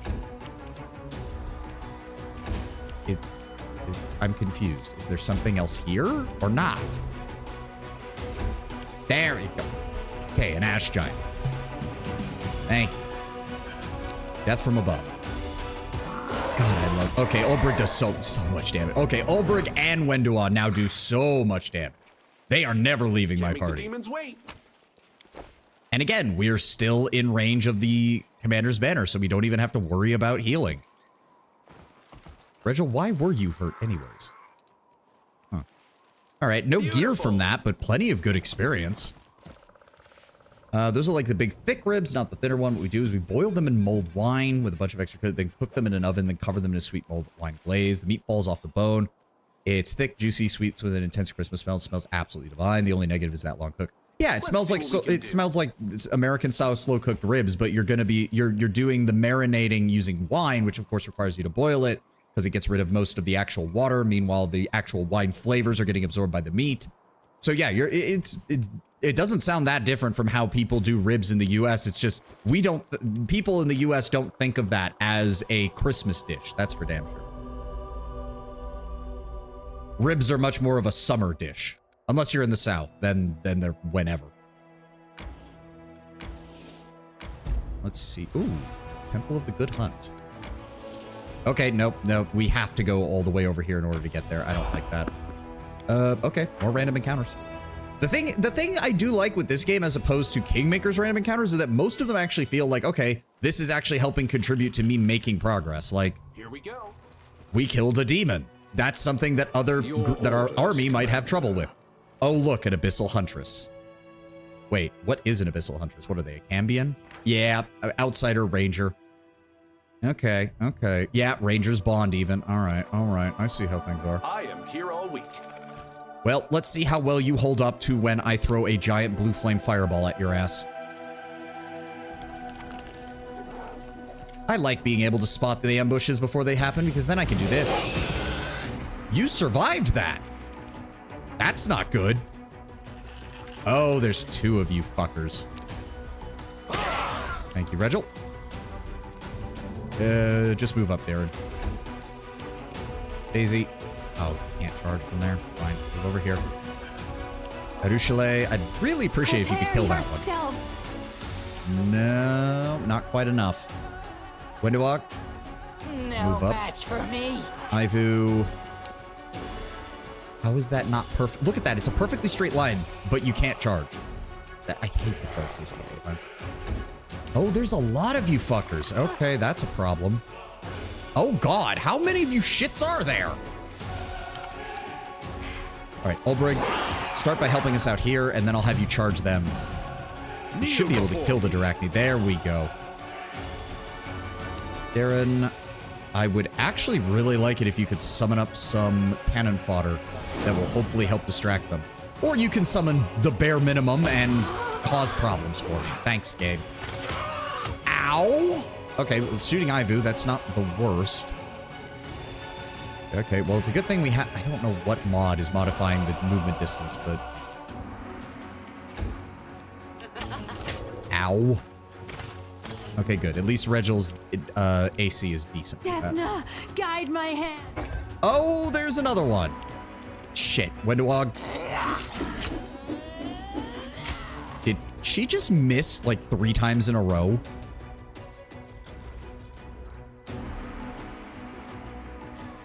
Rolled a 3, rolled a 5, rolled a natural 1. Every time I do a full attack, one of them is a natural 1. It's starting to piss me off. Or Ivu could just miss with everything. Oh, because their base attack is only a plus 12. Okay. Fuck. No, we need to deal with this first. Ulbrig. Thank you, Ulbrig. As for me... Turn this off. Turn this off. Let's get that extended range going. There we go. 49 damage. How much health do they have? I mean, they are 14 hit dice. I shouldn't be that surprised. This one's mine. Out of my sight. That'll be dealt with 6 damage. All right. At least their AC is very... Stop shooting Ivu, damn it. Nope, that wasn't enough. Nope, still trying to shoot Regel. Nice try. Regel actually has good AC. Get fucked. Baruchale. Make your peace. There we go. Another one down. Wendua. I don't even know if you Rip can... you apart. Yep. Good. Ivu. You know what, Ivu? Just dip. Because she's targeting you for some fucking... What did you do to take strength damage? Whatever. Death from above. Literally rip her guts out. Very nice. All right. Were they carrying something good? Hey! +1 shock composite longbows. Those sell for 2,000 a pop. Okay, I wouldn't mind fighting a couple more of you guys. Sounds good to me. It isn't really standard on the Christmas table per se, but I'll say no reason why ribs wouldn't be a thing. You need to butcher the pig for ham anyway. Why not use the ribs too? Oh, yeah.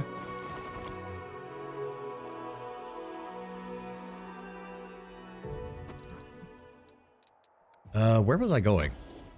Okay, this way. Luckily, we are still in range of the Commander's Banner, which does make things quite a bit easier as far as healing goes. It still has not been a full day. We could go to the Temple of the Good Hunt? I don't even remember what's here. Oh, not load. Save. Yes.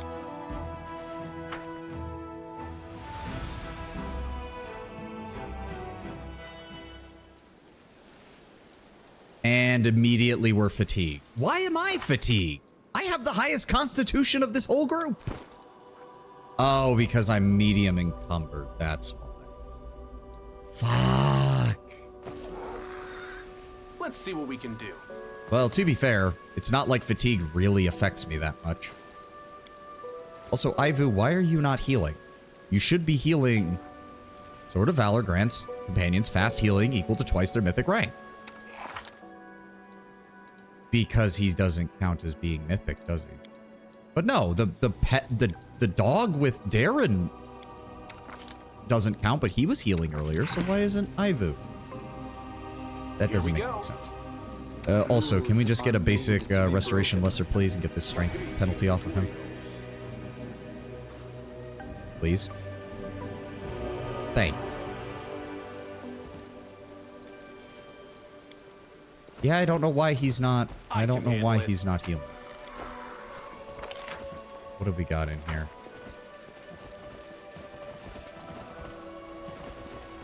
Anything around here? Can't make the demons wait. No. Anything over here?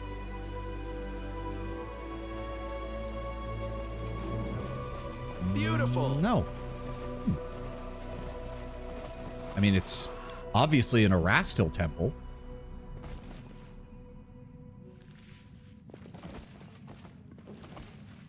Hey, Kato, right, you were the apprentice dude. The young cleric of Erastil greets you with a shy smile. What an honor it is to see you again, Commander. Welcome to the Temple of Delamere the Blessed. As the temple's prior, I offer my greetings. At the word prior, the priest's face flushes pink. Wait, who are you again? Kaido, the shepherd boy. Right, and then you gave me the whole description of Jode. Certain under Rathmus, temple centuries old. Erastil's worshippers have come here in the hundreds in the past, but even now we get the odd pilgrim wandering in. That's why I wanted to take over the temple. Someone ought to take care of such a place. Well, tell me about the temple and everything connected to it then, Kaido, since you're so knowledgeable. Where to begin?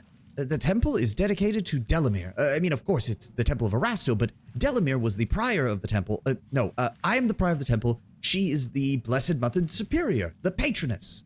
The young man falls into a confused silence and looks pleadingly at you. What is it like to be prior? It's terrifying. I live here alone. People travel a great distance to come here, but I've been given an important task.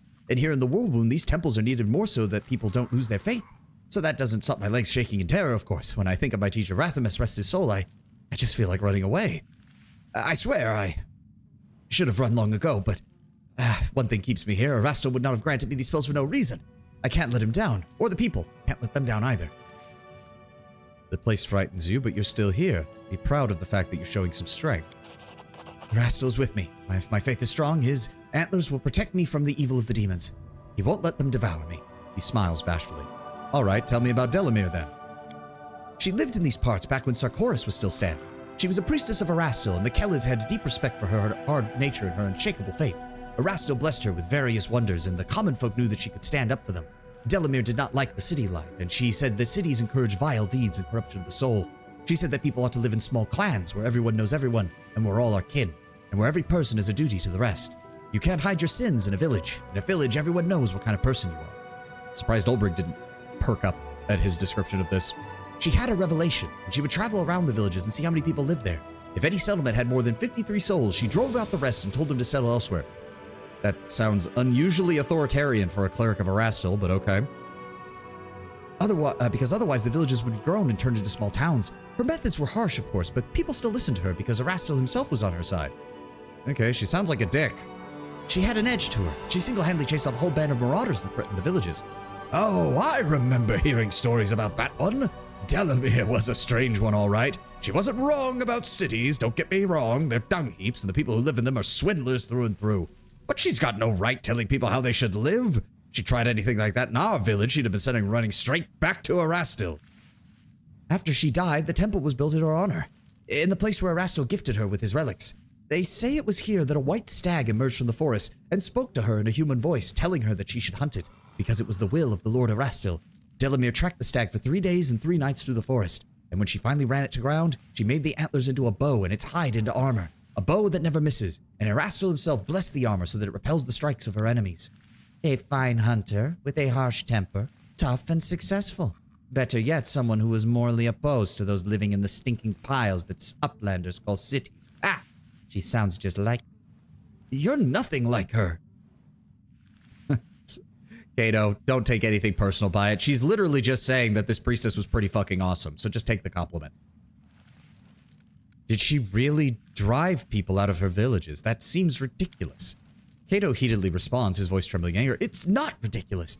I'm sure it sounds strange, but Erastil blessed Delamere alone. He gave her wisdom and power. Also, this is where we're seeing some of the stupidity of the good gods.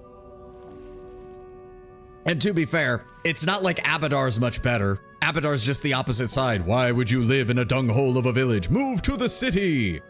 No, I don't care that you'll have no support in the city and everyone will treat you as a stranger and look down on you. Move to the city! Yeah, Erastil and Abadar deserve each other. They're both a bit of a dick sometimes. Alright, tell me more about Erastil's teachings. He is the old god, back from the times when there were no such things as towns. Simple he is good, and he wants people to be the same. To live in small settlements where everyone knows each other. To value the simple joys of life and not vacuous pondering. He wants people to earn their bread honestly, through hunting, crafts, farming, and fishing. He especially prizes hunting, of course, whether it's for only when it's for sustenance rather than sport, for he is both stag and hunter and favors both guises. They wouldn't be gods if they weren't dicks. That is true. That is true. Erastil does not like finery, and he demands no special ceremonies. He used to simply appear before his hunters and rangers to offer his wisdom, but when he is angered, he is terrifying. As someone harms the country folk, or takes pleasure in hurting animals, or spoils the crops, that people may well take an arrow from Erastil, and his bow knows no mercy, for he is the father of all bows, for it was Erastil who taught people how to shoot. Everything is clear to me now, I suppose. Just so we're checking, Cato, we are on the lookout for demons, of course. Have you seen anything suspicious in the area? The cleric swallows nervously and lowers his gaze. Everything's quiet around here, sir. There's nothing going on in this temple, that's for sure. Pilgrims have said that there was a dragon flying around the area, snatching up travelers, but others say that's just a rumor. Things have been quiet here. Have you heard about my new powers? It was hard to miss. It's like grass growing through the stone, stubborn, full of life, and unpredictable. Sometimes it seems that I can sense your approach from afar, like a gust of warm wind or freshness in the air that comes before a storm. Cato instantly acting suspicious. Yeah. Like, I know there's something here. They wouldn't make this entire location put him here with nothing, but I don't know what it was. There's goodness in your power, and that is something that frightens me. But there is something else that frightens me. It's too unpredictable. It seems to me that even you can't fully control it. Grass between stones to grow, the grass must destroy solid ground, but something may have been standing on those foundations. Something may have relied on its firmness. I'm sorry, I can't express myself more clearly. You should try speaking to someone who's truly wise about this. Oh, and he kept all of... Oh, does he keep all of the... Hold on. Yes, he does. Wait, he also has a Ring of Pyromania? Wait, can you stack that? Oh, that might be good. That might be really good. I've also got some random shit I can sell you, boy. Nope, not Radiance. God damn it. We don't need any of those. Actually, hold on. No, it's only a +1. We need a better bow for Arushale at some point. Not seeing anything else here. Yeah, see, that's 2 random encounters, and we got 10,000 gold off of that. Give me more of those huntresses. They drop good shit. I want to buy that. I want to get that and sell all of it. Let's see here. The main thing I actually want is, like, even if that 1d6 plus 5 fire damage doesn't work, because I don't know if it's counted as a spell. I don't think it is, but the +2 to overcome spell resistance is still nice. Just not 50,000 gold nice.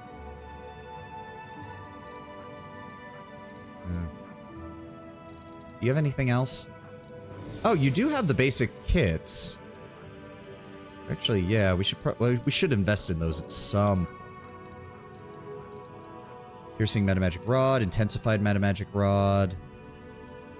And it looks like that's about it. Isn't it? Potion of Magical Vestment. Oh, well, that's nice. Yeah, nothing else. And then it's just cheap scrolls. Glowing Croissant we already have. Diamond Dust, First Aid Kit, Diamonds. Alright, just give me the 10,000 gold. Alright. Here we go. Strange. Oh? What was that? Okay. Protection from evil? Yep. Please forgive me. Wait, what? Failed to pick the lock. The lock is jammed. Fuck you! I can handle it. God damn it, man. What's that? Okay, could you undo the trap then at the very least? I'm glad I was Thank useful you. to you. I see something over there. Okay, supplies. Ooh, Elven Note. We need to find the storyteller. I've got like 4 of these damn things. Please. How is she only at a... Finished here. Oh. Is there more? Belt of Incredible Dexterity +4. Okay. Arushale. There you go. There we go. Nice. Actually, is there anything else we can put on you? Let's give you the Amulet of Natural Armor as well. Ring of Deflection, because I got no reason not to. You already have that. You do have... Well, I mean, it's better than nothing, I suppose. Oh, Cloak of Resistance +3. I should probably put that on. It's a +2, but with a +2 additional bonus against compulsion and disease effects. Actually, that might be better. Whenever they land a killing blow, they gain immunity to mind-affecting conditions for 3 rounds. You know what? Regil, you take the +3.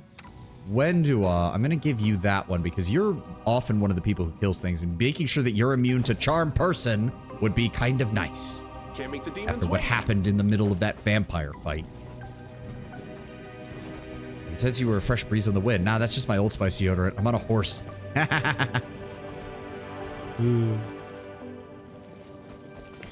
Oh, no. Back it up. Back it up. Back it up. Back it up. Where is it? Close that. Close that. I said close that. There we go. Please, Marushale. allow me. It's no problem, Marushale. Just go ahead and give us a hand here. And we'll disarm that, please. I finished here. Thank you. Is there more? Let's see what we can do. Okay, so maybe we have to come back here at some point, because it seems like there's going to be more to this place. Oh, first aid kits and field supplies. I'm glad I was useful to you. Specimen 367, Finian Dismar. Master, the first stage of the testing process was a success. Specimen 367, Finian Dismar, turned into a sword on command. The sword possesses sufficient sharpness and the ability to adjust the wielder's strike. It beheaded a crusader with a single blow. Clean cut, the blade is undamaged. The specimen makes unwanted noises resembling weeping, no reaction to threats. Finian!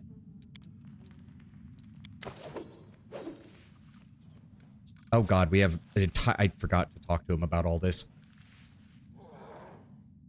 The people that won't have any idea what those old Old Spice commercials are sad. Yeah, I mean, you can find them on YouTube and shit.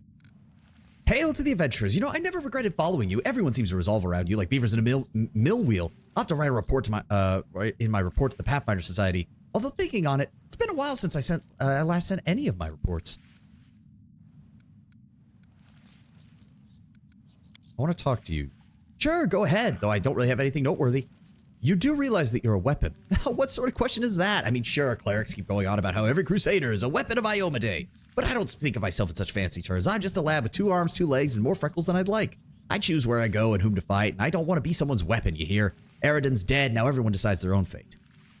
How did you become a Pathfinder? I always wanted to be one. Ever since I was a kid, I remember I'd go out to the edge of my village at sunset and just keep walking until I got tired. And there's the ad, which means I chose a horrible time to start this, but we'll be right back to this as soon as the ad is done. Just give me a moment. I'm gonna go stretch. I'm good on gamer sub, so yeah, I'm just gonna go stretch. You know the drill. We'll be back in about 2 minutes. 1 moment.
So have you seen Hades and Hades with his interesting crossing facial hair? Yeah, because it's meant to look like his symbol. I have played Hades 1.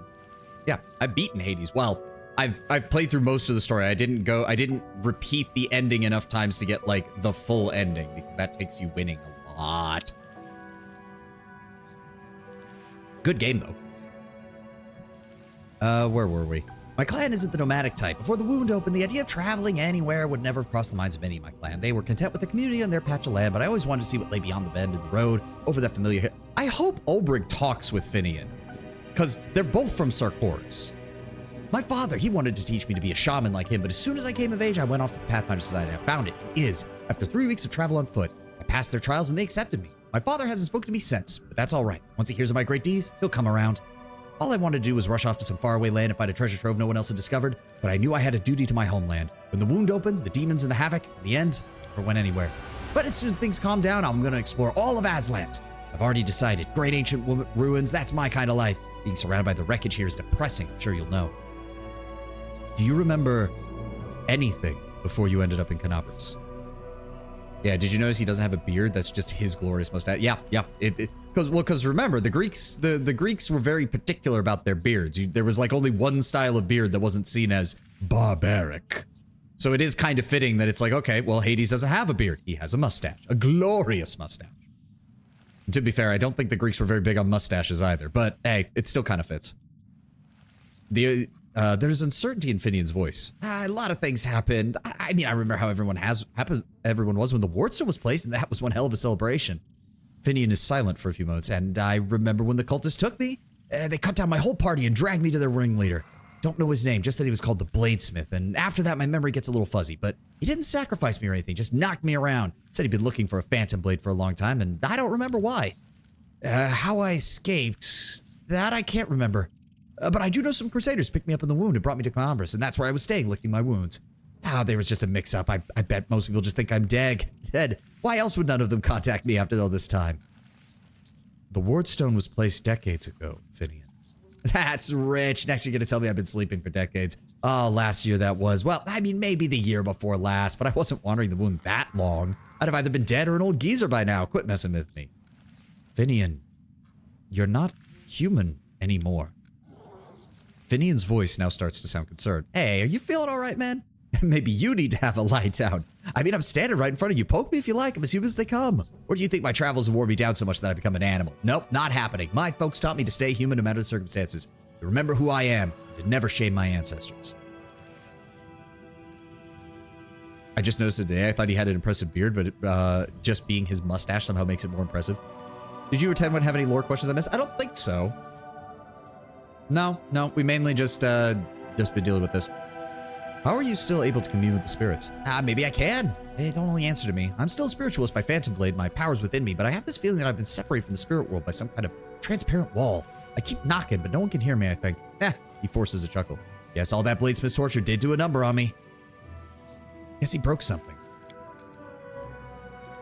Does Inquisitors have any form of interesting role-playing mechanics similar to Paladin's Oath? I believe they do. Because again, they're like a midway point between Cleric and Paladin. They're not as tightly bound as Paladins, but they're not as free range on their alignment as Clerics. Tell me about the Pathfinder Society. Oh, sometimes folks curse our names and call us opportunists for just wanting to line our pockets. I'll admit that's part of it, but we're travelers, explorers, and solvers of mysteries and fighters of evil. I mean, good coin doesn't hurt anybody, but for folks like me, it's not what matters. We're curious. We want to see the world, play a part in it, stick our nose in everything. Getting into our circle isn't easy. You have to prove yourself that you can endure anything you're sent to, and you won't shy away or flee. That's why you'll never catch a long line of applicants outside the Society lodges. Every lodge is a venture captain. If you prove your application, you're in. And there are so many lodges in the world, but the main one, the Grand Lodge, is located all the way in Absalom. Never been there myself, but I've heard stories about it, about the Decemvirate, that governs all Pathfinder affairs. I found the cultist reports on some of their tests. They said they used you to kill crusaders. What? Nah, it's gotta be the wrong guy. I've never been friends with cultists. I would have remembered something like that. I bet they caught some other Pathfinder, maybe bent them to their will or something, but not me. I'd have remembered. And I wouldn't lie to you. I would have remembered. All right, that's all, Finian. Here we go. Ooh, this is... Good lord, why are we suddenly running into... Okay, apparently I need to find an item that gives her more trickery, because we're having problems. He has a plus 22 in trickery, too. Dear lord. Wait, what are the bonuses she has on that? She does not have a competency bonus. Okay, hold on. We can buff this then. Guidance. I shall not be swayed from my path. There we go. I finished here. There we go. Is there Ooh. more? Ultimate Predator. These knee pads grant the wearer a +2 insight bonus on attack and damage rolls made with natural weapons against animals, magical beasts, and monstrous humanoids. Okay. That's going on Ivu. Just imagine slipping little metal gauntlet paw pads on Ivu's claws. I can handle it. There's something called Inquisitions, which takes the place of a cleric's domain, which reinforces whatever the Inquisitor's purpose may be, but it has gameplay mechanics and be up to the player to roleplay to match it. Okay. What is this? It appears there is a carefully concealed doorway in this place. Huh. Where does that lead? Kato's face goes gray and he falters and stutters over his words. What door? That door. It leads to the cellar. Nothing interesting behind that door. Sweat breaks out on the clerk's forehead as he looks at you with pleading eyes. You're hiding something, Kato, and if you continue to do so, your flock will suffer, as will this temple. Is that what you want? Kato looks upon the verge of tears. It's Zandra. It's Zandra. She's a witch. She came here one night and threatened to torture me and demanded that I let her into the crypt, and then she said her friends were coming into something, and then she placed a curse on me, and if I allow anyone to the initiated serve as a Baphomet into the crypt without permission, a brood of rats will appear on my stomach and they'll gnaw me from the inside out. Zenedra is one of the senior cultists of Baphomet and the stronghold of the Average Sanctum. I want to live. I'm no warrior. I'm just a shepherd. And I haven't said a word to anyone. They go in there, and they do things, and they whisper, and I'm afraid to go in, and they can't go in. No one's in there anyway. Zedra hasn't been here for days, and Arasto willing she won't come again, that accursed witch. The little priest has struck a friendship with the demon worshippers. He betrayed us, hid them in his own temple, and now he's been caught. What should we do with a foolish little bird caught in the snare, master? I know so many wonderful ways of inflicting pain. I scarcely know where to begin. The hunter's gaze grows hungry and predatory like a wildcat that has spotted a defenseless dove. Pure animal terror is written on Kato's face. The commander won't let you get your claws on me, evil fiend. He is just, and will hand me over as tried as the law commands. The law? I spit on the law. Do you know that the commander and I are very close? If I ask him to give you to me, you really think he'll refuse me? For the sake of a pathetic loser who's been caught working with demons? Wendowog's voice is smug and mocking. She looks at you expectantly, her eyes sparkling with amusement. So Zenedra in Book 3 are actually corrupted God-caller, a summoner with a sliver of mythic power who could summon a bull-like eidolon dedicated to Baphomet. Inquisitors are kind of the opposite of paladins, where they can bend the edicts of their gods as long as they fulfill purpose, hence why witch hunters can harm innocent people without losing Iota's support. Yeah.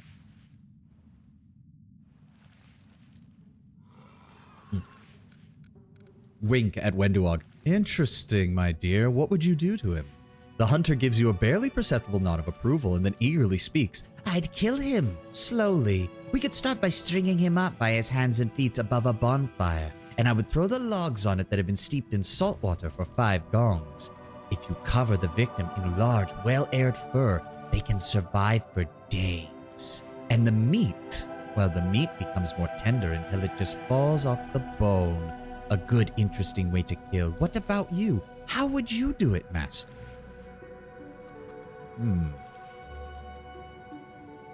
We could cast a spell to make him look like Queen Galfrey and send him off into the demon's waiting arms.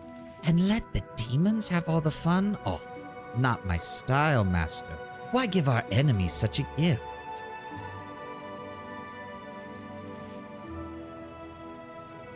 I think we can break him with this, because I don't think we'd actually follow through. Would we? Actually, hold on. I don't actually know, because that doesn't say lie next to it. I don't think this has any bearing on her romance, but I'm going to double check.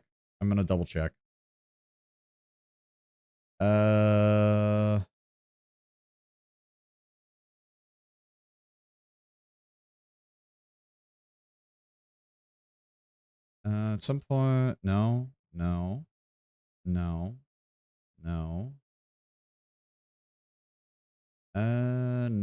That doesn't appear to affect anything. Okay. All right. I think at the time she'd taken over a temple dedicated to the god of whatever the Hierophant player chose. When you kill her and clear the temple, you gain the favor of that respective god, and the Hierophant is announced as a godling, in our case, Shellin. No, never mention pity. Wendowog is not big on pity for anyone or herself. Never mention. I do know that. You don't mention that.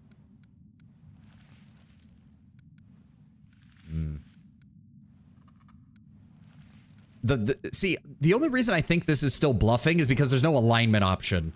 If this was legitimately, yeah, I'm gonna let Wenduog torture this man to death, there would be an evil mark next to this. Of course, we knocked her out. The DM let her auto-healing BS go off and she teleported away. Oh, that's annoying.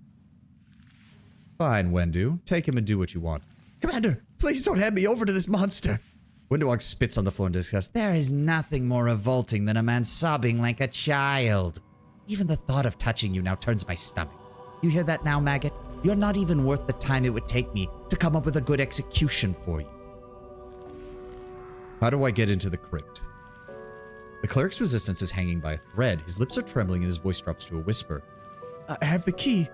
But what right do you have? Okay, I think the only way to save him is to have either Angel or Trickster. Because he dies otherwise.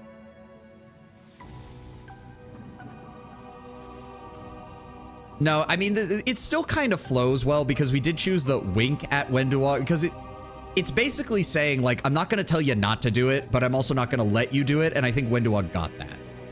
You could have him anoint you as a cleric of Baphomet, you just walk in. Oh, that would be hilarious. I don't actually know how... Because, again, I'm pretty sure he straight up said he dies if he lets someone in there who isn't... So is there a way around this? Do I have to find a way around this? Maybe I have to wait. Oh, I'll bet you anything I have to wait until I actually find the witch and kill her. Because that might actually break the curse. I think. Ugh. Have you heard the whispers of the Lord of the Ring may make? Yes, I have. No, no, no, no, no. Do not receive. No, I refuse. Especially with it being Netflix. Fuck that. No. It's another way outside. Trickster Age of Vol's waiting. That's what I figured. Fine. You don't have to hand over the key if you don't want to, but I will get to the bottom of this. Thank you. Trust me, Commander. I can handle it myself. That I do not believe in the slightest. But you're lucky that I'm playing a good character. Yeah, it involves wait. We're just gonna have to wait. Wait, didn't he say that she shows up on certain days? Do we just wait for that to happen? Oh, he's not gonna say it now. Fuck. Beautiful. And we don't have a way to... Can we... Hold on, if I guidance you again, will that allow me to use it again? What does Netflix think they could do with the Lord of the Rings remake?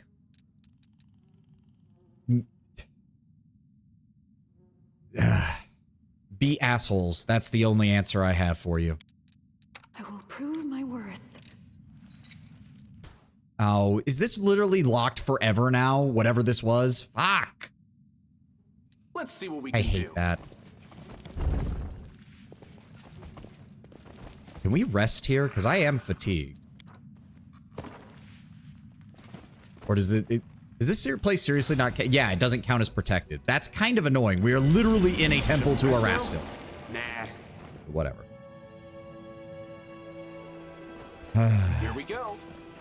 No, I don't even want to think about a Lord of the Rings remake. I don't even want to imagine a Lord of the Rings remake. I'm refusing to contemplate that. And if they release it, I'm going to treat it as if it doesn't exist. Well, since there's no point, we may as well... We're still waiting on that to finish up, so we may as well rest. Yep. Begin rest. Why do you hate your past so much? You had power, strength, status, mortal puppets at your command. What else could you want? It was all an illusion, and in the end, I realized how hollow it all was. Yeah, I know. Wendu and Arushale are never going to get along. Good Lord, no. What the fuck do we need a Lord of the Rings remake? We do not need one, and we don't need a Harry Potter one. Yeah, like, the fact that the cycle of remakes is getting shorter and shorter is already a massive fucking problem. Like, let's not even try to sugarcoat that.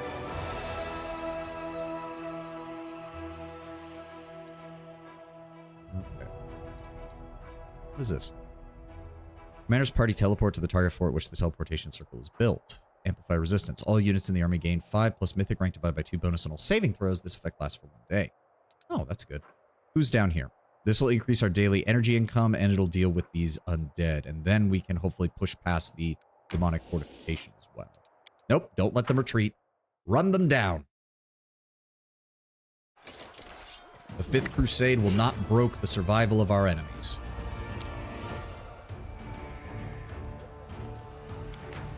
Let me see here. 25 hit points apiece. 84 hit points apiece. 167 hit points apiece. And this does power times power plus 5d6 worth of damage. So yeah, there's no way this group survives from that.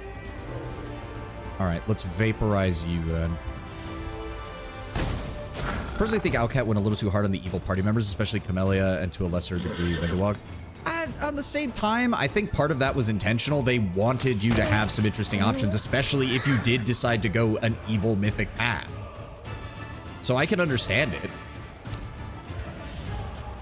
So you guys up. Send in the Hell Knights. Send in the clerics. I meant for you guys to attack, but okay.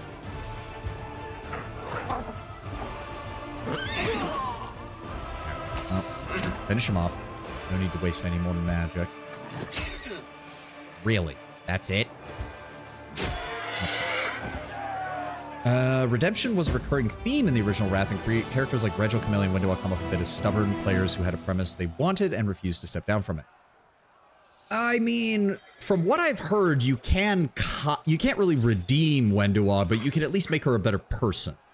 Camellia is definitely a case of unredeemable in all senses of the word, but she's the only one like that, so I'm kind of fine with that. And Regil's whole thing is that redemption doesn't matter. Fight the enemy, win the war. That is what matters. Harry Potter on some level could use a TV series version, considering how much the movies miss from the books. The last 2 to 3 movies are honestly kind of unintelligible if you don't know the books. That could be true. But yeah, the casting choices alone raise eyebrows. Yeah, that's just... I don't even... No, I just don't care. I just don't care. I can't even remember the last time I went to a movie theater. I honestly can't. I want to say it was Avengers Endgame. And I think that was the last time I've ever been in a movie theater. I just don't care. I just don't care anymore. Having buried those who died from the plague, warriors search the place and find a small grave where Sir Daland Ragalor, a hero of the Second Crusade, rests. They take care of the grave and clean the dead bodies and dirt from a small oasis, and the water instantly becomes clean, clear, and sweet. This place is now much loved by the spirits and the gods. Okay, quickly back to that. I'm trying to... Last time I was in a theater with Sonic 3, it was 100% worth it. I have heard good things about the Sonic series, and I did eventually watch them on a streaming site, so they're good, don't get me wrong, but I just... To be fair, like, when Sonic 1 came out, I was highly skeptical, as I think a lot of people were. But it turns out that so far the Sonic movies have proven to be probably some of the best video game movies we've ever got. Alright, who is actually in here? We've got Demonic Knights, 4 Amoxuses, and 6 Ash Knights. Alright, let's clear them out.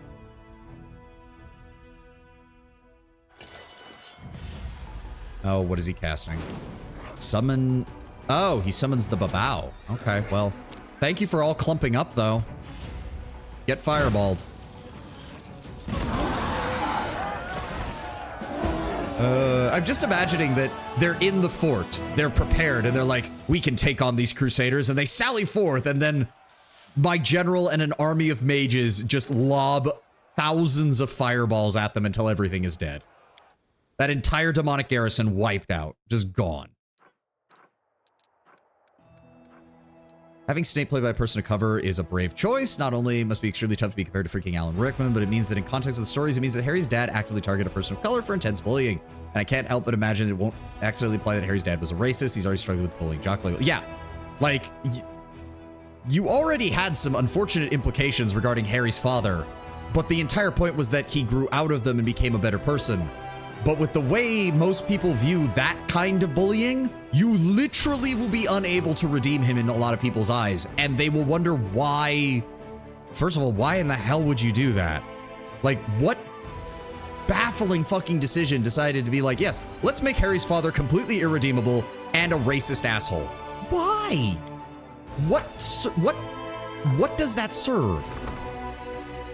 Finance points increased by 50, material points increased by 5. Oh, good. The Kobold Critic provided the commander with letters implicating a number of prominent individuals in Neurosian having connections to the demons. These people are plotting against the Crusade and impeding the supply shipment striving to destroy the commander. The disclosure of these levels will put an end to this conspiracy. Good. The people claiming he grew up to be a better person was only ever his close friends. You know, the people that were enabling the bullying instead of stopping. That is true. We have no clue if he actually did grow out of it and they didn't have a bias. Yeah.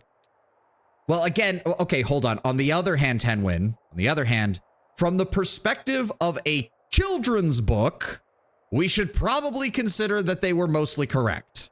It's only once you actually become an adult and actually start thinking about these things beyond the context of a child's book that you start to wonder about that. If you remember that this was, again, a children's book, I'm at least willing to accept that as a viable argument. And let's be honest, Rowling never thought beyond it's a kid's book. An envoy from Elysium. Oh. President has been visited by a fascinating creature in Azada, native Elysium. He politely stated that he wishes to meet the commander in person. Okay. The event can only be resolved by visiting the commander's headquarters. Well, we're gonna have to... Well, we did just rest. I'm gonna do that now. Maybe... Oh, someone is on the road. Okay.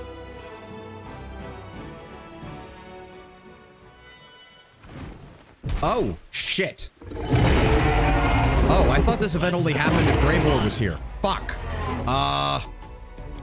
Yeah, Devara, chaotic evil dragon.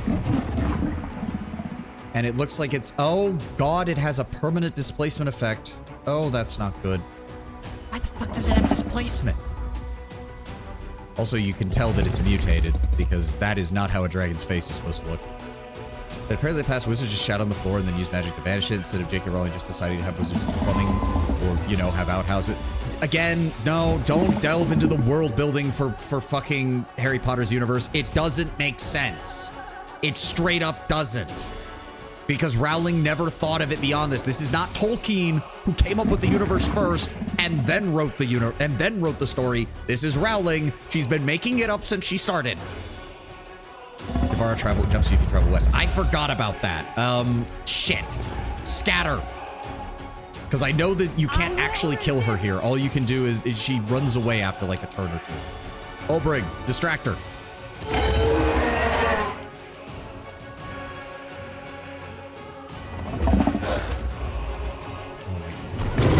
Yeah, he still hit all of us. Fuck. And Darren is down. Fucking A. Press the attack. Concealment. Great. Well, fuck No me. match for me. Thank you for actually hitting her. All right, well.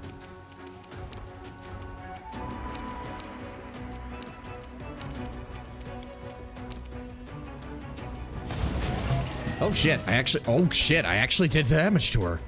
Devara, it's still kind of amusing how all these fucking East Asia only has one magic school in Japan of all places. Yeah.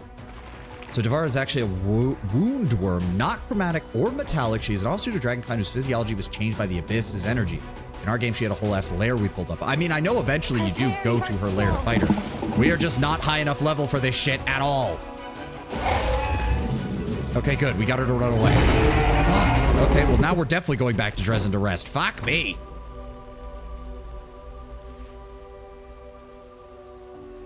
I can handle it. Darren, heal everyone, please. The world's not ending just yet. Thank you. Thank God for his healing. Okay, we need to leave. We need to leave right now.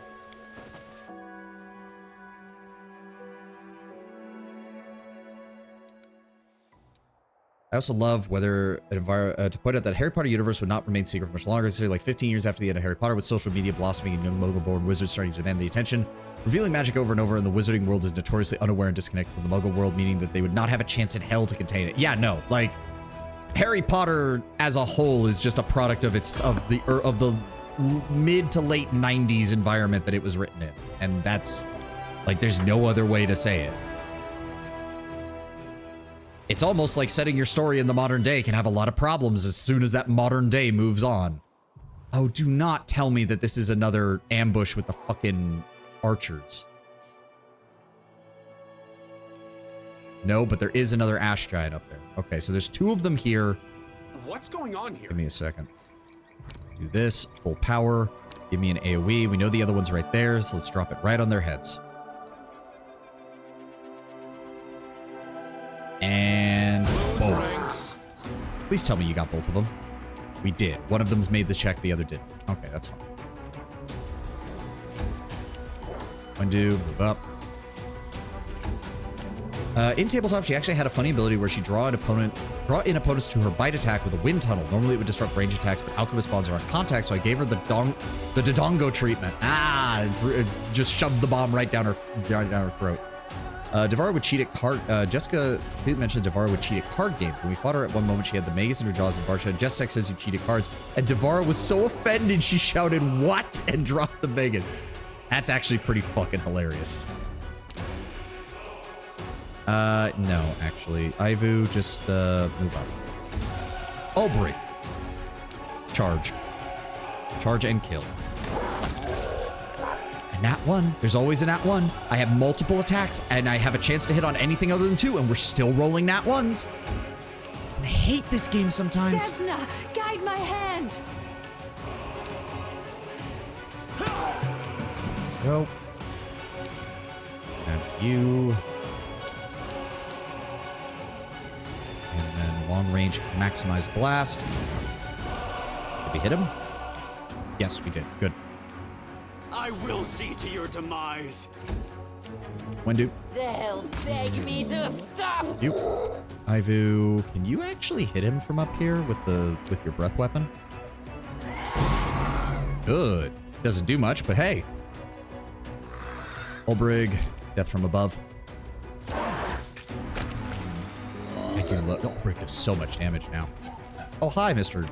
Giant. Hold on. Make your peace. Oh, there's even more. Okay, there's a lot of you. You guys are worth like 120 experience points a pop. Okay. Retreat is not an option. Didn't realize there were so many of them. That's annoying. Let's go with eruption. Targeting here. Go. Put a little bit of damage on everybody. Precision And great. Gotta get my haircut. It'll probably take the rest of the stream. I'll see you tomorrow. Thank you, Lord Bramber. Thank you for being here. Hope you have a good haircut and hope you have a good rest of the day. Like the idea that job places 100% would discriminate dependent on Hogwarts houses. Oh, you went to Ravenclaw. You're probably is more capable of that than a Gryffindor. Yeah, like, again, it's one of those things where it's like the inverse of Tolkien. The older you get, the more you can analyze Tolkien's world and really delve into everything he wrote. The older you get, you look at Rowling's work and it just falls to fucking pieces. You just have to accept that it's a children's novel or a children's series of novels and just stop. I do. I've almost killed that thing. Damn. Thank you, Ivan. Now let's go with. Oh, he's too close. That's annoying. Can you just guard? No. Oh wait. He could just. Oh, okay. He could just attack him from up here. That works. Ow. Ow. God, I'll break you. No, Daisy, you're too far away. I will resist. He's gonna attack Regil. Ah, and Ivu. Fuck you. kneel before me. Break his legs. That. Give me that. Long range maximized. Almost got him. Darren, would you like to zap him and kill him? Thank you. Okay, so that was what? 5? Damn. No, 6. Yeah, 1, 2, 3. Holy shit. Each and every one of them's got a Masterwork Great Club, so that'll actually sell for a decent amount of money. Okay, well, we are heading back to Dresden to rest, so there's no point in waiting on all that. Well, if that's the case, just top everybody off. Darren, thank you. On the other hand, I do love Harry Potter fans that say things like the Wizarding World is so much better than the Muggle World, insert X reason. I'm just sitting here thinking the Wizarding World is likely as homophobic as hell considering the whole wizard bloodline spectacle. Yep. I mean, even at best case, you're gonna end up with like patrician Rome where it's like, we don't care who you bed, but you will still have a wife, you will still have kids, and that is non-negotiable. Because that is just how ancient nobility do. That is how medieval nobility do. That is how most nobility / hierarchical systems throughout all of human history do. Hello, early sunset. Otherworldly is the word that describes the stranger's face best. Everything about him indicates that he has arrived from another plane. He bows before you with grace and dignity. So that's what you look like, troublemaker. The whole plane of Elysium seems to be talking about you. Your power resounds through space like a bell, and I hurried to the call so I might advise you and help you avoid any missteps. Boring, yawns Ivu. Wisdom is often tiresome. A mortal cannot be expected to wield supernatural powers without guidance, so you do well to take advice from an actual supernatural being. Samanda Savan, you may call me Early Sunset. I hope to become your most trusted advisor in all matters great and small. Apparently the Wizarding World is way more enlightened as they had a gay minister in the 19th century or something. Yeah, don't believe it. Even if they did, it would have been a case of, yeah, oh well, they're gay. Who cares about who they fuck in their meantime? If they're in the Wizarding World, they still have to have kids because Wizarding bloodline bullshit. It wouldn't have mattered. It's just bullshit. It's just bad world building. Rowling can write an entertaining story. There's no doubt about that. But her world building skills are shit. So you're an Azada then, from Elysium? Not precisely. The news of you and your peculiar abilities reached me as I was traveling between the planes. So I have not come directly from Elysium, though I can tell you quite a bit about it if you'd like. Alright, how can you help the crusade? I can monitor your abilities, observe how they develop. You've probably discovered by now that they are somewhat chaotic and prone to spontaneous manifestations without your deliberate will. It's not surprising. Zota and other supernatural creatures are created from their powers already as a part of them, yet you received yours as a gift. That gift may be inconvenient and even dangerous. I will try to learn more about it and teach you to control it. A mentor is essential for such undertaking. I imagine the idea of you need an heir would spread to parents being angry at children if they discover being homosexual because it's more convenient if they don't have to deal with lovers. Again, that would depend entirely on the individual.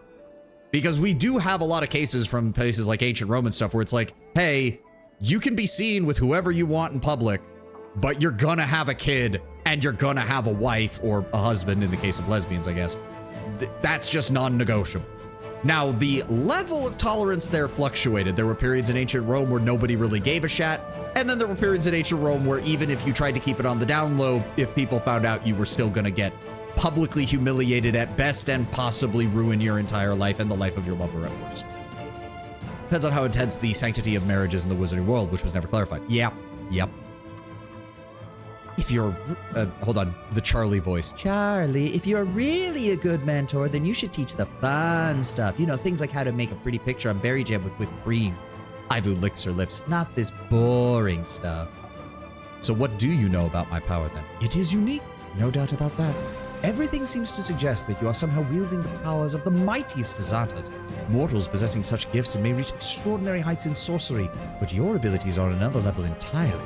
They abide by very different rules, if there are any rules at all to speak of. If this is the will of one of the gods of Elysium, then I'd at least like to discover their intentions. That said, it may well be a very perilous case of folly long forgotten by its author, and not deliberate design. In such a case, you will need my help and advice all the more. Glad to meet you then, Early Sunset. The pleasure is mine, the newcomer inclines his head. I'll take up no more of your time, Commander. If you wish to talk, I will be nearby. It will take me some time and observations to ascertain exactly how your power manifests and how you must wield it to stop spiraling out of control. Once I have something useful to tell you, I will inform you without delay. What happens if you have the demon path here? I don't even know. I've never done the demon path. No idea. So I know with the trickster, I think you get Sakabanoth, that or he's the demon one. If you're going down the angel path, the Herald of Iomade shows up and he tries to basically be your bro. Azada has Early Sunset and Ivu show up, though they're obviously very different sides of the Azada coin, so to speak. And I don't know who shows up with Aeon. Actually, I think no one shows up with Aeon because Aeon's whole thing is Aeon rejects that any extraplanar influence should be here at all. Unfortunately, Lord Bramber is the only one who would know, and he just left, so. Commander, I have alarming news. Sir Kiar seems to be ill. He stepped back almost completely from commanding his forces, and the Everbright Crusaders are a large and experienced force. Our strategy relies heavily on him. I would ask you to please talk to him. Devil Path, Hellboy pops up. Well, here's the other thing, Tenwin. The Devil Path is not unlocked until later in the game. You have to fall to become a devil. If I remember correctly, Azada and Aeon both can eventually fall to devil. Why they made it so that it's Azada and not Angel, I have no fucking idea. Demon parts or whatever the evil. Well, the evil paths to begin with are demon. That's the only one because, well, there is Lich. With Lich, you have Zacharias. The Zacharias just pops up whenever he needs to, like, continue your training to become a Lich. Might be time for Sir Kiar to step down and hand over leadership to one of his younger, more energetic knights. He's not a young man anymore, and he seems to be struggling to keep up with the responsibilities. What do you know about Sir Kiar's troubles? Just rumors, Commander. They say it's like his mind is somewhere else at most times. He's anxious and won't say what happened. Sir Kiar is deeply respected by his people, but when people see him acting strangely, it starts breeding uncertainty in the ranks. I'll talk to him immediately. Thank you, Commander. It's a necessary step to maintain our fighting ability. Blech. Anything from you guys? Nope. Nope. Nope. Ah, early sunset. What questions are you burdened with? Early sunset greets you graceful as ever. You get the point. You're a demon path here and Hellboy pops up in nowhere. Hey kid, remember my amazing movies that they can't... Yeah, they just can't. Tell me about yourself. By mortal standards, I am very, very old. Telling you about myself would take an unreasonably long time. Early sunset closes his shimmering eyes for a moment. Many of the creatures that you call supernatural emerged from the reborn souls of mortals. I am not one of them. I was shaped by a fragment of my home plane and an embodiment of its principles. An eternity has passed since then, during which I have seen the incredible and witnessed the unbelievable. Gods battling one another in war, demon lords rising and falling, centuries-long dispute over the fate of a single soul brought before Pharasma for judgment. Despite the breadth of my experience, there are still things in this world that can surprise me. Like you, for instance. Hellboy 2 is such a classic. I argue both of the movies are good. Both Hellboy and Hellboy the Golden Army. They're both really good. Tell me about the gods and things that have happened on the other planes. You must have witnessed many a great event.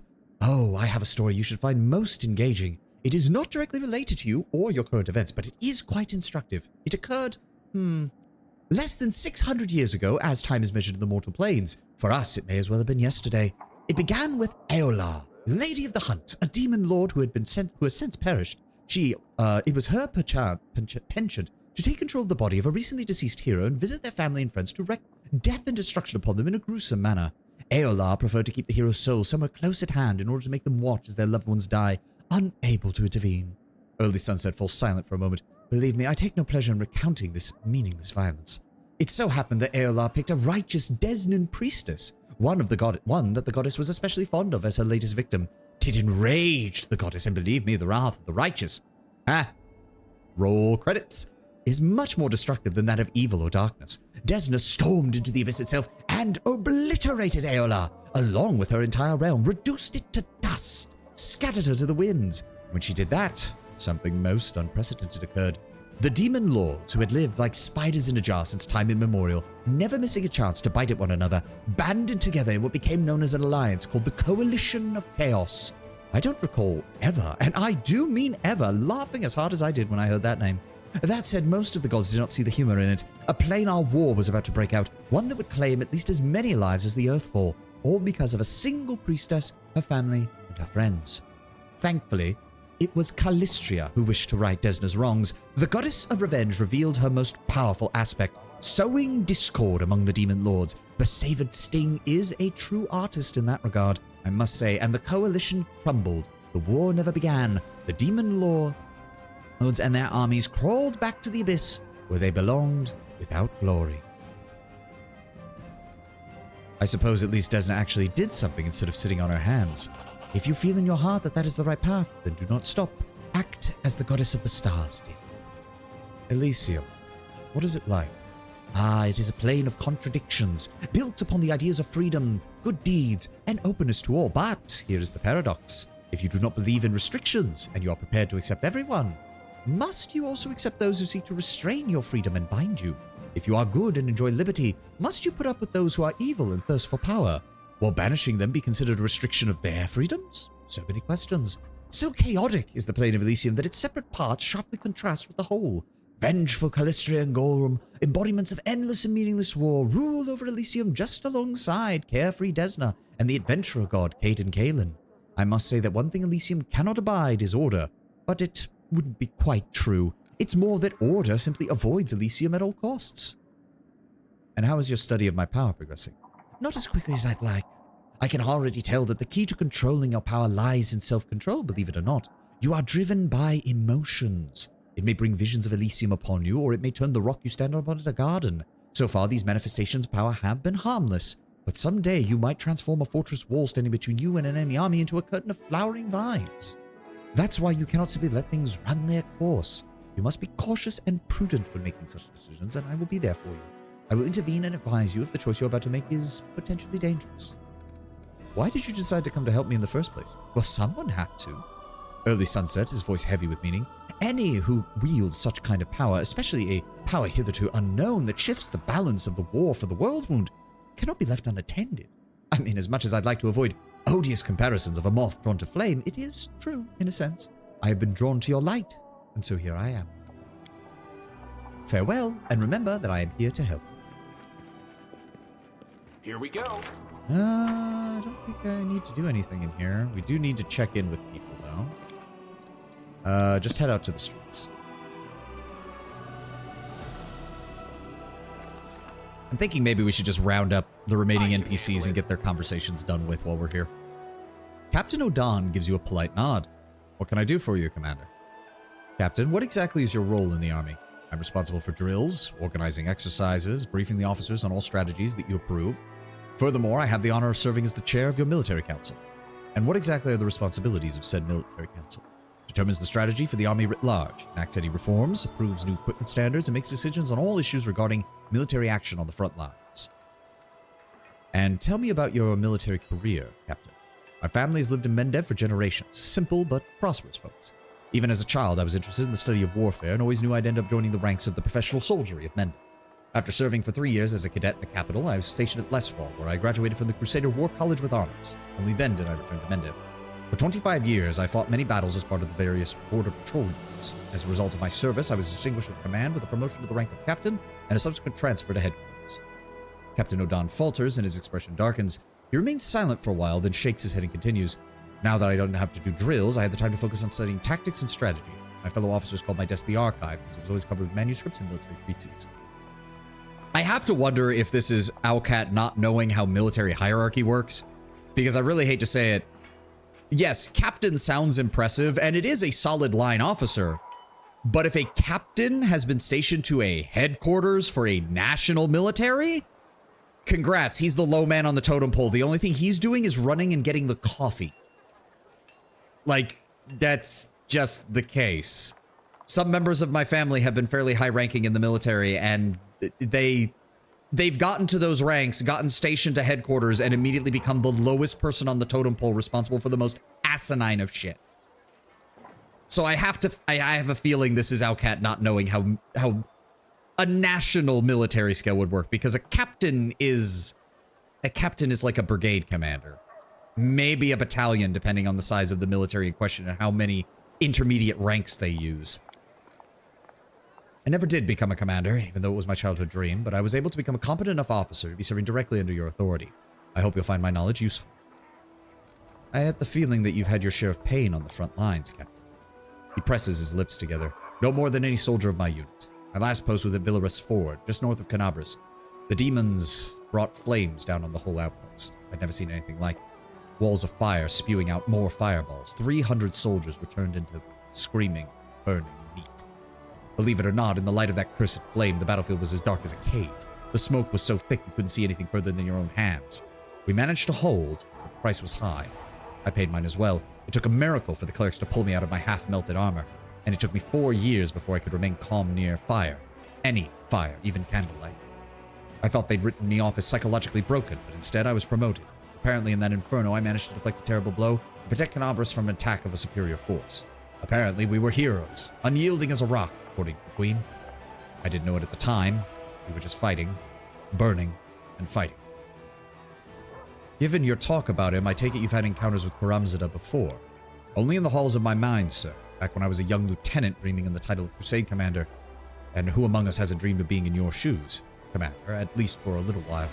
I knew I would one day meet him on the battlefield. And I'm sure there are more powerful demons in the world wound, but in this war, where entire armies fight for victory over individual warriors, he is Mendev's greatest enemy. I've studied every report of battles against him, played out countless countless battles of his historical nature in my head, trying to look for mistakes. I think I've spotted a few, or so I've hoped, but I've never had the chance to put it to the test. Even as I moved up in rank, knowing that the day we would come face to face was drawing closer, the most important day of my life, I can feel that it's getting very close. Can't make the demons wait. I do like that they add a little bit to all of this. Ulbrich, are you sure you have nothing else to say? Or are you not going to give me an update on your quest until later? Yeah, I guess not. All right. Beautiful. All right, let's see here. Let's take a quick trip down to the blacksmith and sell off our excess gear here for a moment. Where's he at? There we go. Bulk selling. Sell off those masterwork equipment. Is there anything else we need to worry about? Ah, the alcohol. There we go. 845 gold. Thank you. Let's see what we can do. Now let's see what we've got here. Wilsir, we've talked to you. Dorgalinda, we've talked to you. Critic has arrived in the town. Good.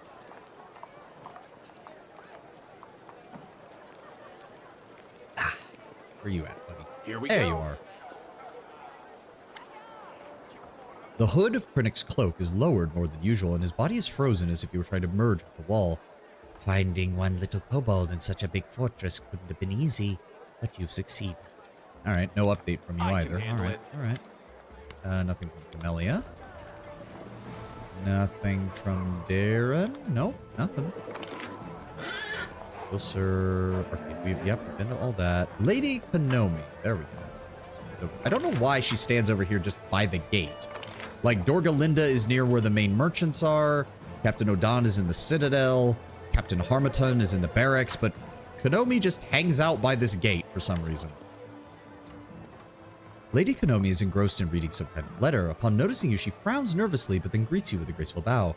Commander, how may I be of service to you?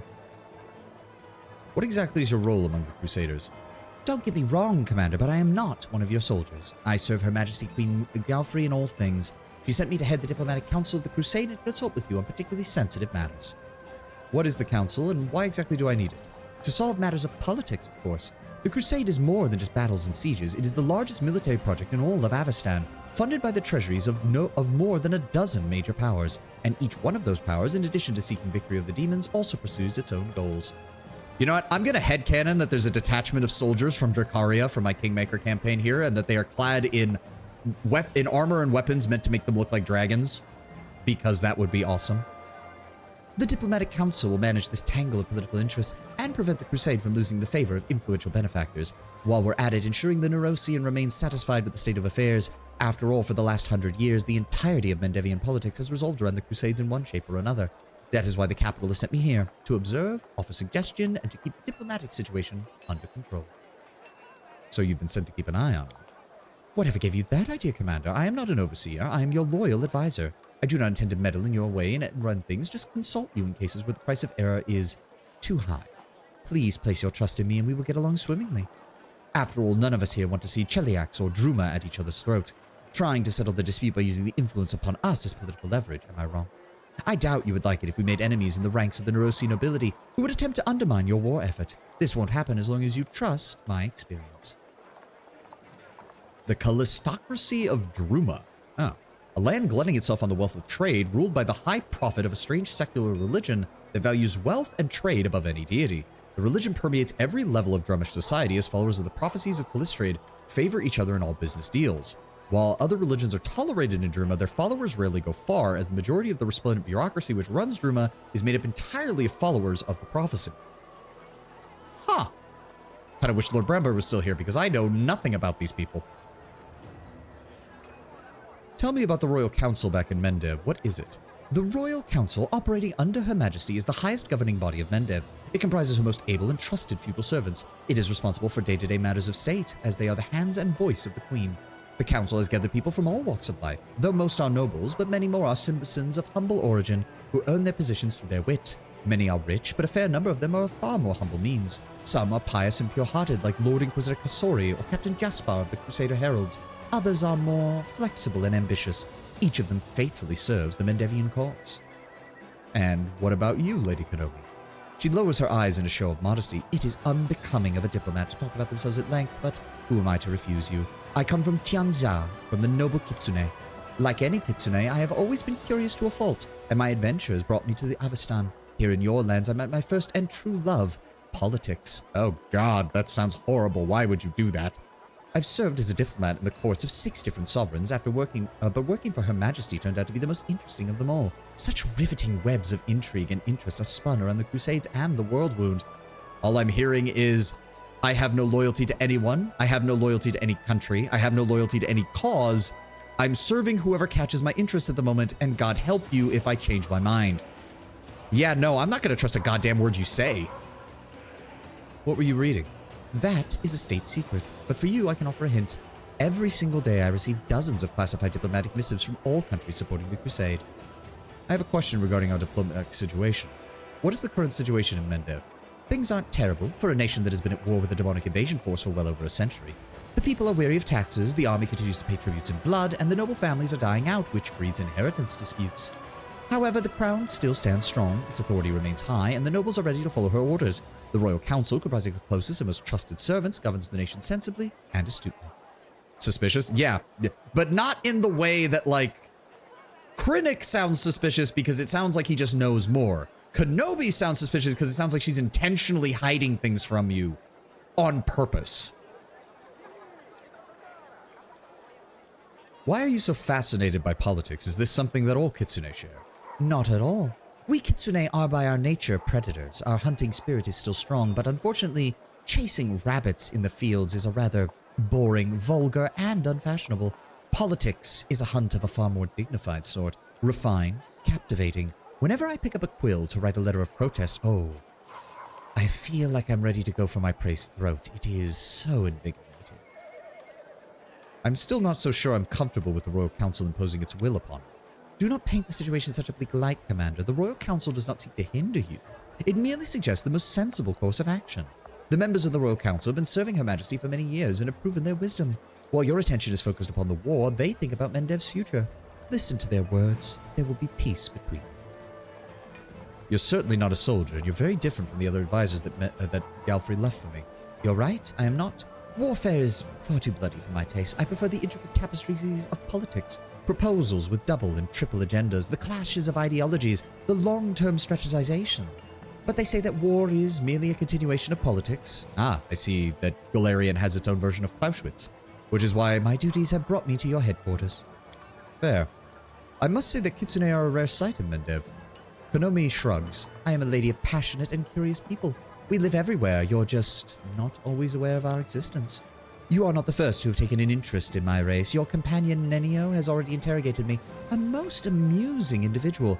Truly, we kitsune are incapable of normalcy. We find our passion and surrender to it entirely mind, body, and soul.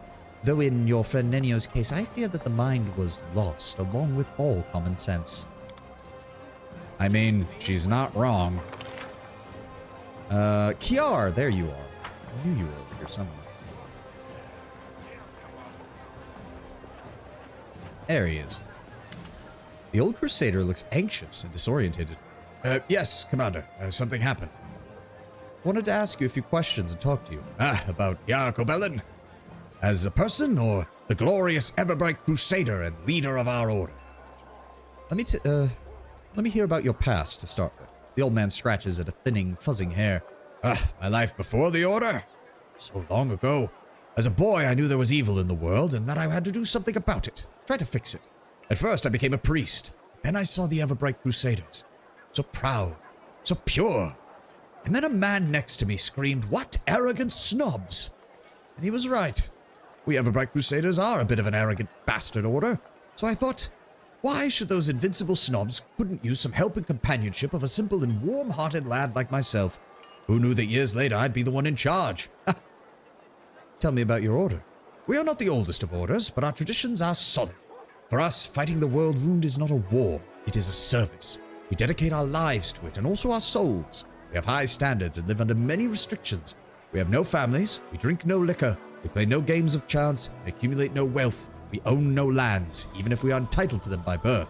We reject everything that could distract us, that draws us to a peaceful life. For our hearts are always turned to this war. But as we know, war is a grim and ugly thing that makes wicked all who take part in it. So we work to keep our hearts pure, so that we are not left sickened by this war. so that our light does not fade, because darkness can only be overcome by light. Where did your friend, no, sorry, your apprentice Morvek go? Pain begins to shine in the old man's eyes. His fuzzy gray hair is dirty and hangs down in unkept strands, and he sighs heavily. He ran, packed his things in the dead of night, and disappeared from the barracks. I believe he's gone to find demons to kill. At his heart, he is still Kellid. His entire clan are blood enemies to the demons that once ransacked their home. He also worships the god Gorum. I take it you saw the straw wolf hanging from his neck. It's the clan talisman called the Little Fang. I put so much effort to try and get him to see the light of Iomade, but he imbibed his loyalty to Gorum with his mother's milk. I told him that you can't fight the darkness if you're guided by anger. If rage overwhelms you, you simply can't. You'll either perish or become a villain, or get so used to war that you'll forget what it's like to live as a person. But he only has one thing on his mind: vengeance. For his family, for his ancestors, for his wounded honor. I tried to find him. They say he'd been going to the tavern a lot recently. Ever-bright crusaders don't go to taverns. We keep ourselves clean in body and spirit. But I know Morvek didn't go there to drink or play dice. He was looking for a guide and he found one. A Kellid too, an old one, descended of Harkoris. Even the demons couldn't force them all out of these lands. And there's the ad. We'll finish up talking to the NPCs once the ad is done. I need to go refill my water, so I will be right back.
Alright, I'm back. Just waiting on the ad to finish.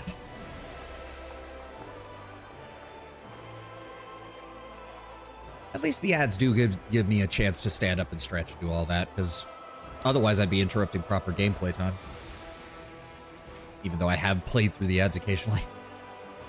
They say Morvek wanted to go towards Wintersun, one of the last of the Sarkorian settlements. I don't know what he wanted there or what he went to look for. There are a lot of demons in that region, and I can't send scouts there with an order to leave no stone unturned. There'll be too many skirmishes with monsters, and we'll take huge losses. The old man looks completely devastated. Well, I'll see if I can look for him. I don't know why we can't even tell him that, but apparently we can't. No, I don't need to hear the story of Focus Storm. I just need to make sure that we're getting everything straightened out here.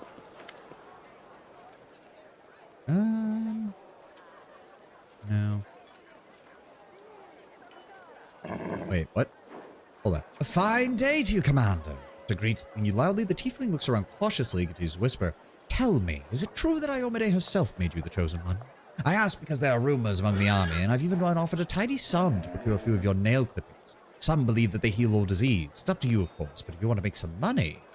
You want to buy nail clippings? Why not? Show me the money first, though. Certainly, sir. The tiefling hands you a bag of gold coins, then wraps your nail clippings in paper and stows them in one of the purses hanging from his belt. Yeah, 50 gold. That's what I kind of thought. Show me your wares. What do you even have again? I don't remember. Some fairly generic weaponry. Some fairly generic... Ivu, can you wear... You can wear the chain shirt barding. But I don't remember how much dexterity you have. Still, it's only 1,200, so it's not even the worst idea. Some basic stuff, some basic stuff, some basic stuff. You know what? Fine. Let's buy it. Let's see if we can put that on Ivu. Help keep them protected a little bit better. Oh, good. Yeah, their dexterity is 16, so this is actually perfectly fine. This gets their AC up to 31. There we go. Now Ivu should have a slightly easier time surviving on the front lines. Ivu does get spells eventually, don't they?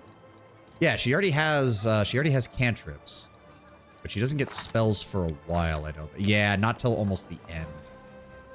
Yeah, she gets 8 level 1 spells and 5 level 2 spells by the time we max out, which we're probably going to lose her by then because we're going to transfer to the legend fast. Unfortunate. All right, who's left? Talk to Ember. Captain Hardiman. Right, he's on the balcony of the barracks.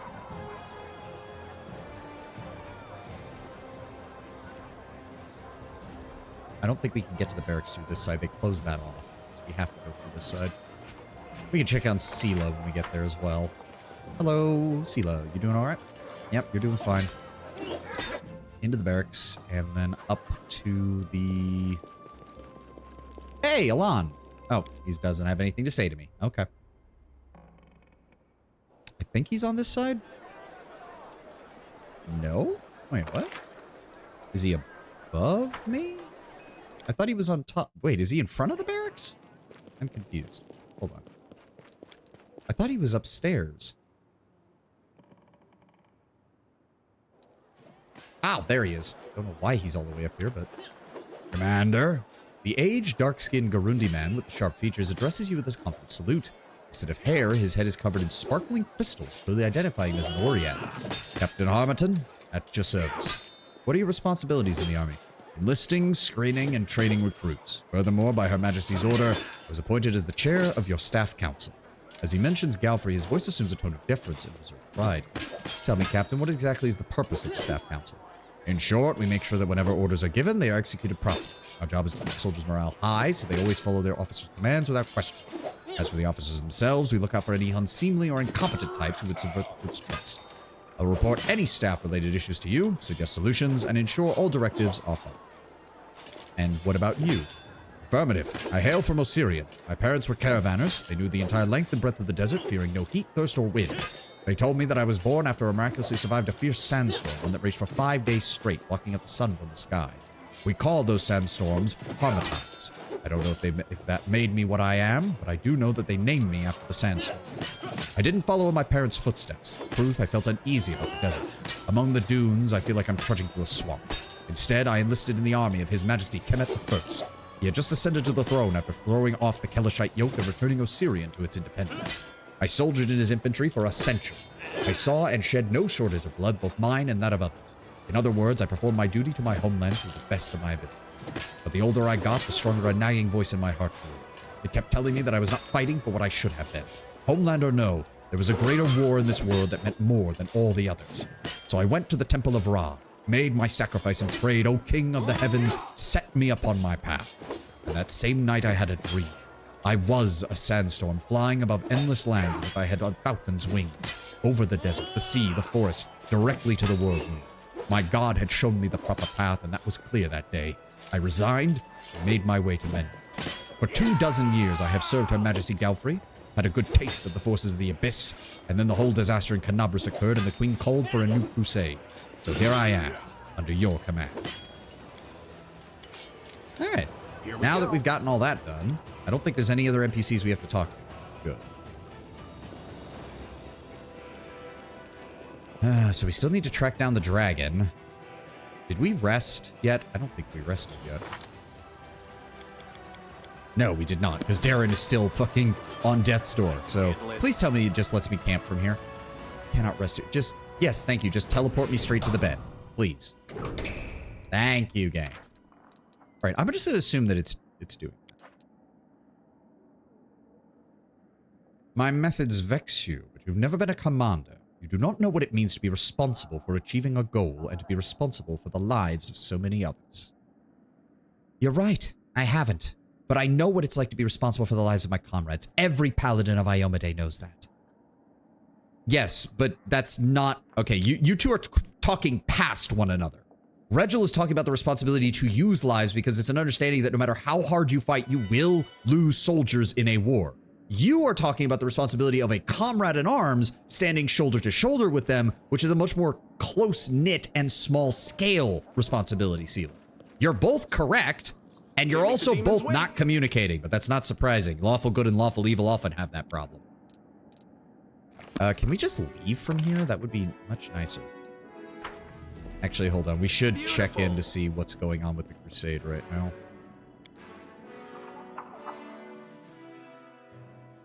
Like, again, Regil isn't even wrong. He just... Oh, there we go. Relic will be augmented. Let's... Oh, everything is ready for the relic's augmentation. Oh, now we have to do it again. Cleanse Soul Shield. Yes. This +3 Admanity and Glaive grants you +2 additional uses of Lay on Hands, Fervor, and Channel Energy class abilities. Yes. The fall of Staunton Vane is a tragedy and a disgraceful page in the history of the Crusade. The priest worked to purify his once glorious weapon through prayers and rites. Yeah, there we go. 20 days for this to go off. 1 day here, 3 days here. Religious feast. I don't think we need anything else there. Everything else is stuff that we can't do anything with, unfortunately. And there is just this event, but there's no real problem here. All right. Where's our army? It is here. We do have a couple of demon armies that we still need to clear out around here. I don't want to fight them until we get our own sharpshooters, because those undead sharpshooters are going to be a problem. Who do we have here? A force of cultists and some freaking grim, whatever the fuck they're called. The little fire demons that we need to kill. That's fine. You can move forward. Let's see here. 50, 97. Let's try to hit those cultists. Down they go. All right, now we can pick off. They have no chance. We just wiped out half their force in a single shot. Give me the dogs. Yep, they're gonna move forward. Give me... Engage from here. Good. Smite evil. Wow, they can't even reach them. That's kind of pathetic. Send in you guys. Delay them. Don't let them move. Yep, they're gonna attack. Have our archers pick off more of the fighters.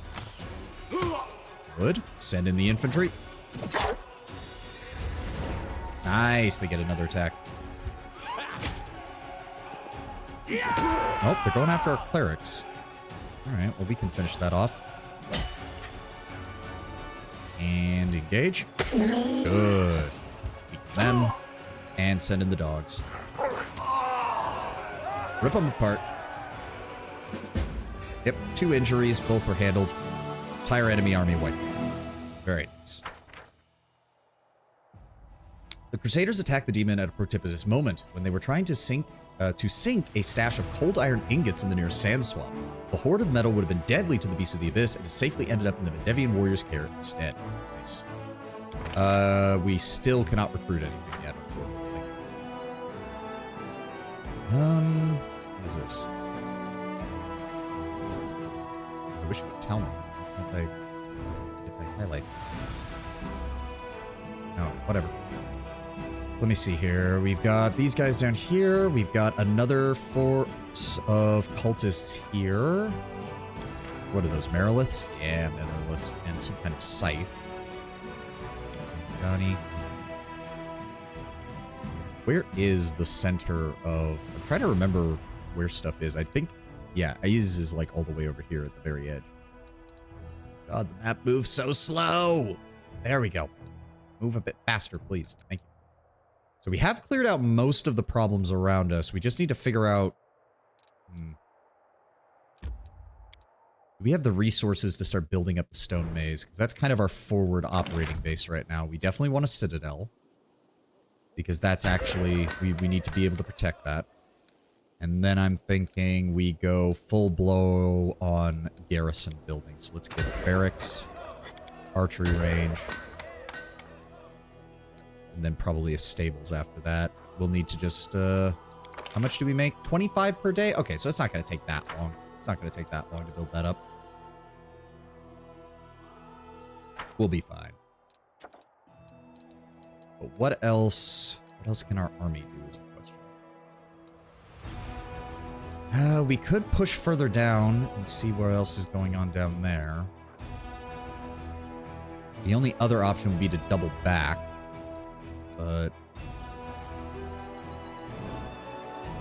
let's see. What is this? The Winter Sun Lands. Sarkorian name given to the region in honor of the Winter Sun Clan. The old rulers of this place were famed for their hospitality, but it has been many years since any traveler ever returned. Enhancing the commander's leisure... Still can't get anything there. We have full control over... Oh, we actually have control over this area. Oh, because there's only one fort. That's the only fort. So, okay, so we definitely need to build that up. We definitely need to build that up. I'm going to guess we can't cross these chasms. So this road is probably going to take us straight down to these guys, which 200 cultists, I see no reason not to just kill them. What do we get from this? Nothing. We just get experience for it. All right. Finish them off.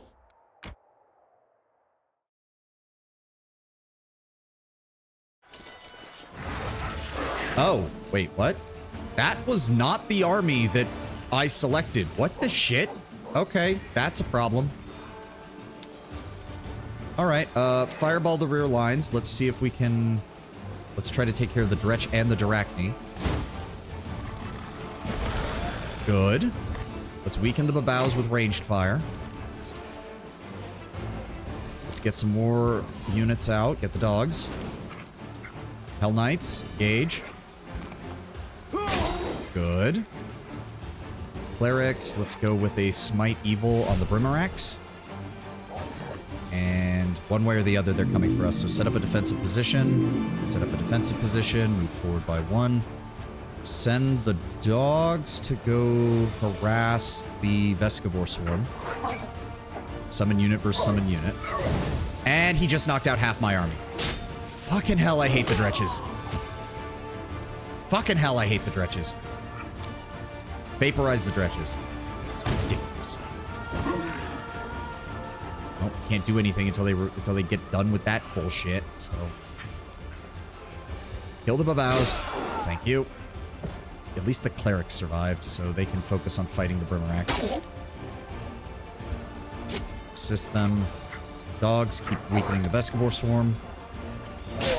Yep, he's gonna start dealing them. We're gonna take some heavy damage there. That's fine. Nothing that my dudes can do. Kill the Vescivore Swarm. Go. Infantry. Right there, I guess. And... there we go. Weaken them. Weaken them. Weaken them. Send in the dogs. There we go. We should be fine now. There we go. Okay, so that was not... What the hell was with that army? It's not the army that I selected. It's not even the army that was there. Were there two armies standing on top of one another? Yes, there are. Oh, they were. Dear Lord. Having ejected the demons from Eagle Rock, the former Crusader outpost lost during the Fourth Crusade, warriors were dismayed to discover that the fortifications had fallen into miserable ruins under the demons' rule. However, in the Warden's chambers, there was a cache containing valuables unnoticed by the marauders. Ooh, Headband of Inspired Wisdom +4. Okay, okay. Oh, I see how it is. The 200 cultists watch us wipe out that entire demonic force, and now they're like, oh shit, maybe we shouldn't have tried this. Too bad. Get fucking burnt to death. Goodbye.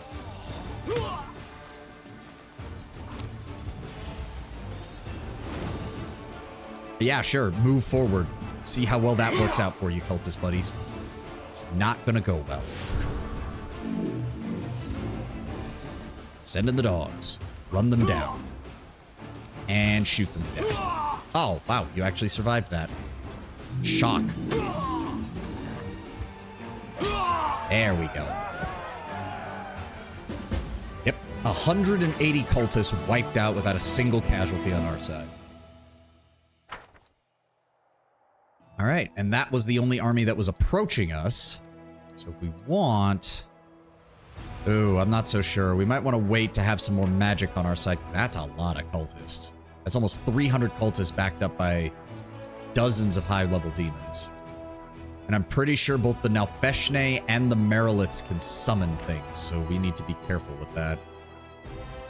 They can also teleport, which is a problem. Yeah, we're going to want to fall back. This all links up here. This goes towards there. Let's just fall back to the Keeper's Canyon. There we go. Close enough. All right. You guys are still sitting here with our mounted scouts. We're definitely going to get those replaced at some point. How are we doing? Okay, diplomacy is about to rank up. The others are still way far away, though. All right.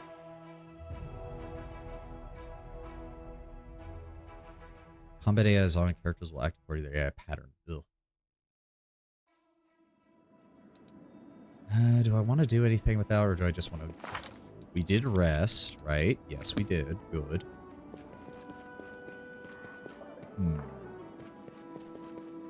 Where can we even... we need to do the dragon hunt.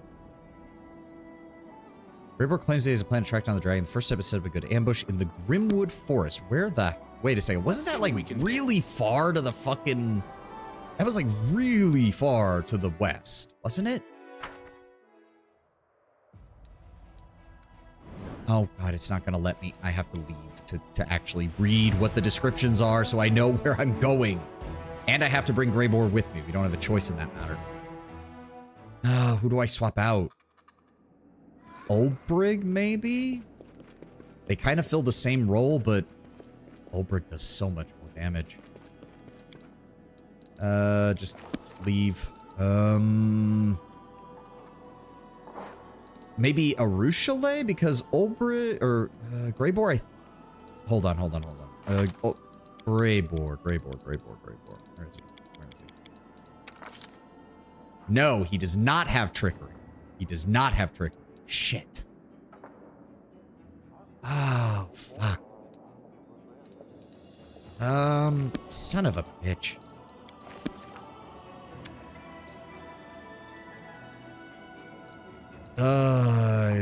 Hold on. Just go to the map first. I'll try to figure things out from there. I'll be honest, I kind of want to end the stream in Dresden so that I can do the fucking, what's the word I'm looking for? The respecking of my spellcasters, because I really need to do that. The army's there. We've done the Nameless Ruins, but until we get more, we can't do anything there. There's the Ruins of Ashbury Hamlet, which I think we can do. Residents of this village were famous for their hospitality and skills as craftsmen. All the surrounding lands celebrated the berries, sweets, and wooden utensils that could be bought here. When the demons surrounded the village and feasted for 3 weeks, entertaining themselves with elaborate tortures, the villagers died in pain, cursing the crusaders who never came to help. To be fair, did that happen while Dresden was under siege or after it was taken? Because if so, it's not a surprise that nobody showed up. Yeah, where's this Grimwood? Yeah, look at that. I have to... Ugh. Oh, dear. So, okay, so the army is dead, so we need to clear out the route going this way then. Which means we need to skip days. We need to... Oh, no. Alright, that means we need to head... No, that's blocked off, so we have to go this way. There we go. There we go. Okay. Okay, there's just some undead here. We should have no problem with this. Nope, don't let him escape. Take him down.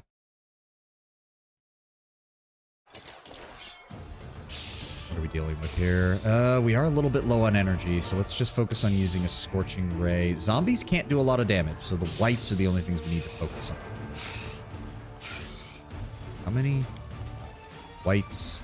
Killed 40 there, 40 there. All right, let's weaken them. That was not as much as I was hoping. Shoot him. There we go. Summon up the dogs. Hell Knights. Hold position here. Let's just get ready for them. They're kind of slow, so it's going to take... Yep, it's going to take them an extra turn to get over here. That's what I was looking for, so we can hit both of the whites and the zombies with a single fireball. There we go. All right, they're down to 20. Let's go ahead and weaken them as well. All right, infantry... Oh, we wait. Yes. All right, let's send in the Hell Knights. And... Oh, he doesn't have enough movement. Fuck. He also doesn't have enough movement.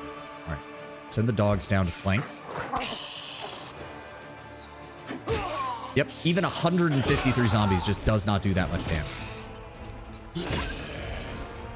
Perfect. All right, send the infantry down here. They'll support on this flank. Let's go ahead and take out the whites. Go. Hey, second turn. Nice. Weaken the whites more. There's almost nothing left. There we go. Attack from this flank. Perfect. Send in our... You know what? Go ahead and smite evil on the one that's got more numbers, and then we'll engage here. And then send in the shield bearers to fill the ranks here. And have the dogs keep fighting. Good. Yeah, like whoop-de-doo. Whoop-de-doo. You guys barely do any damage. Alright. Give me... Just keep focusing on the whites. Oh yeah, they're dead. Take them down. Hell Knights, start taking them down. Give me a healing on the Hell Knights. They're the only ones who've really taken any damage. Perfect. Send the dogs to flank. They're still dealing quite a bit of damage, and I don't like that. Let's start weakening these zombies. Infantry. Oh, sweet. 2 attacks. Oh, 0. Wow. Fuck you, game. It's fine. All right. Heal others. Let's get those 2 Hell Knights back up. You. I don't want to waste any more magic on this, so let's just whittle these guys down. Ow, they're still hitting hard. I guess it is infantry, so we are still... They are... The Hell Knights are good, but they're not exactly tanks by any stretch of the imagination. They're just good cavalry. There we go. There we go. There we go. Whittle them down. Whittle them down. Let's send the dogs up to go assist. Start taking more out of them.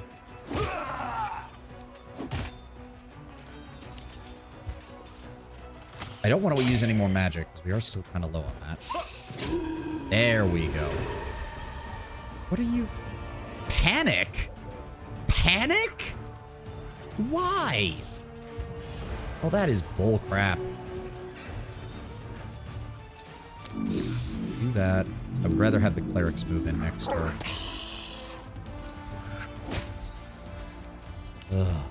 Why are the Hell Knights panicking? It's just a force of zombies. There's not even that many now. There we go. Send in the clerics. Take them closer. Oh god, this is going to take forever. We really need to get those up. We need to get the archers upgraded to sharpshooters, because that's when their damage skyrockets.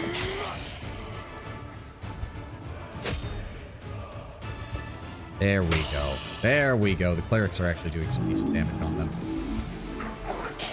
Let's do that. Them.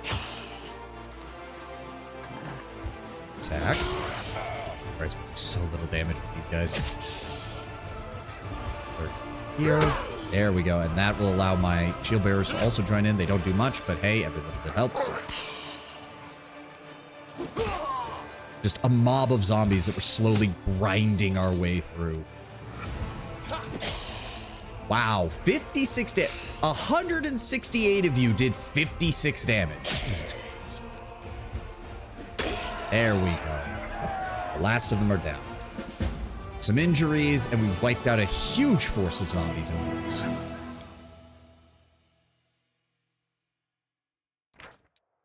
The mine was once filled with the undead, but they have been has now been cleansed. When demons got close to the mine to save themselves, the miners blocked up the entrance, hoping the help would arrive before they starved to death.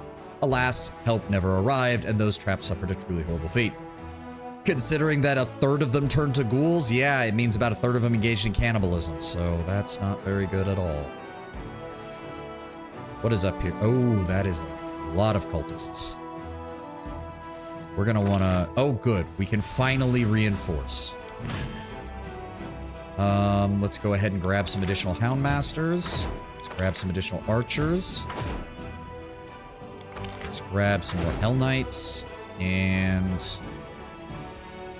yes, I do want those Clerics. So we need about 800. Oh my god. We need like another 40.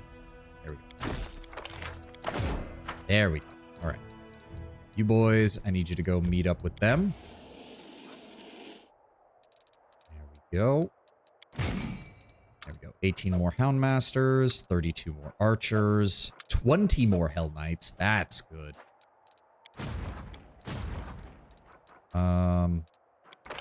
Where's the... oh, it didn't actually hire the Clerics. Why did it... no, I don't... oh, good lord. Get out of here then. Fine. Move them away so that they're not getting in the way of this shit. Oh, no! That was the wrong button. That was the wrong button! There we go. Recruit. Perfect. And then... where's he at? Where's he at? There we go. Send them over here. No, I want you to move them. Thank you. There we go. There we go. That's a right proper force. Also, I think... hold on. Swap our shield bearers and our Houndmasters, so that way the Houndmasters can be a bit closer to where the hounds get summoned. We can use them properly. I think we should be fine. Oh, he does have a general, though, which means he will have spells. We only have 35. Can we do that? I think we can. I would love to be able to wipe those guys out. Nope, nope, wrong way. Alright, quick save.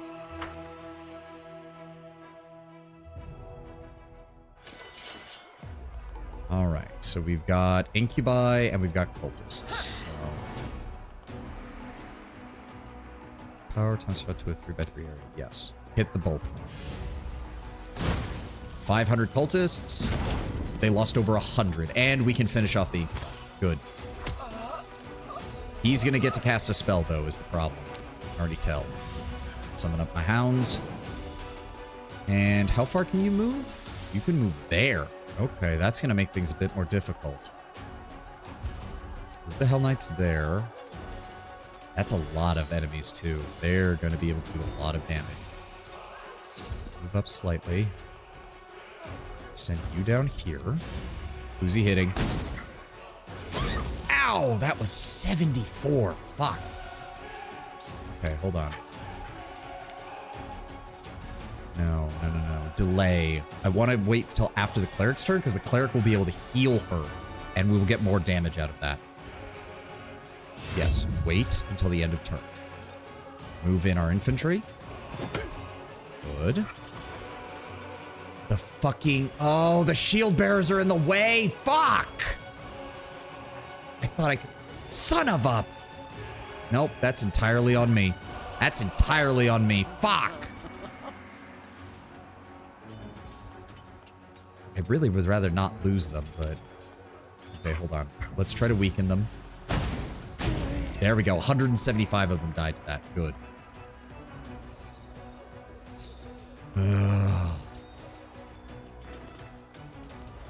I can't. I hate that you can't just delay by like one. I just want the shield bearers to get out of the way. Ah, fuck it. Just hold fast. Pull them back by one. Activate this to give them a higher AC. Actually, no. With the higher AC, they should be fine. Just hold right there. Smite evil. And then heal others. Get those guys back up and running. There we go. The dogs, I want them to wait because we want them to commit. He's gonna hit him again. Yeah, son of a... I should have fired. I should have fired. It was a waste. It was a total waste. All right. Yep, just give me another health. Give me another Scorching Ray. That's the best thing we can do. Whittle them down. Whittle them down fast. Good. There we go. There we go. Thank you, Mr. Hell Knight. Okay, we did take a lot of injuries there. Dear God. First, our archers get permanent nerve damage by having lightning bolts thrown at them. Now they just all got burned nearly to death. But we did kill 550 cultists and 55 incubi. Huge clefts have been hewn into the rocky land, leaving only a high, narrow passage wide enough for rank 5 soldiers. Demons put up a fierce defense in the cliffs above, but were slaughtered, so now Crusaders can take control of this advantageous defensive position. Alright, I do think that cleared our way to the Grim Wood, so... There is... Ooh, that's a bow. Maybe that would be good for a Rochelet. There's also the chainmail of the Dragonfly. Hey, how fitting. That is a lot of spiders, though. Holy shit. And we don't have enough magic. We do not have enough magic. We just need to wait. We should have time to wait a few days, actually. So yeah. Oh. We need to go straight to the Citadel. I think that means an event just happened.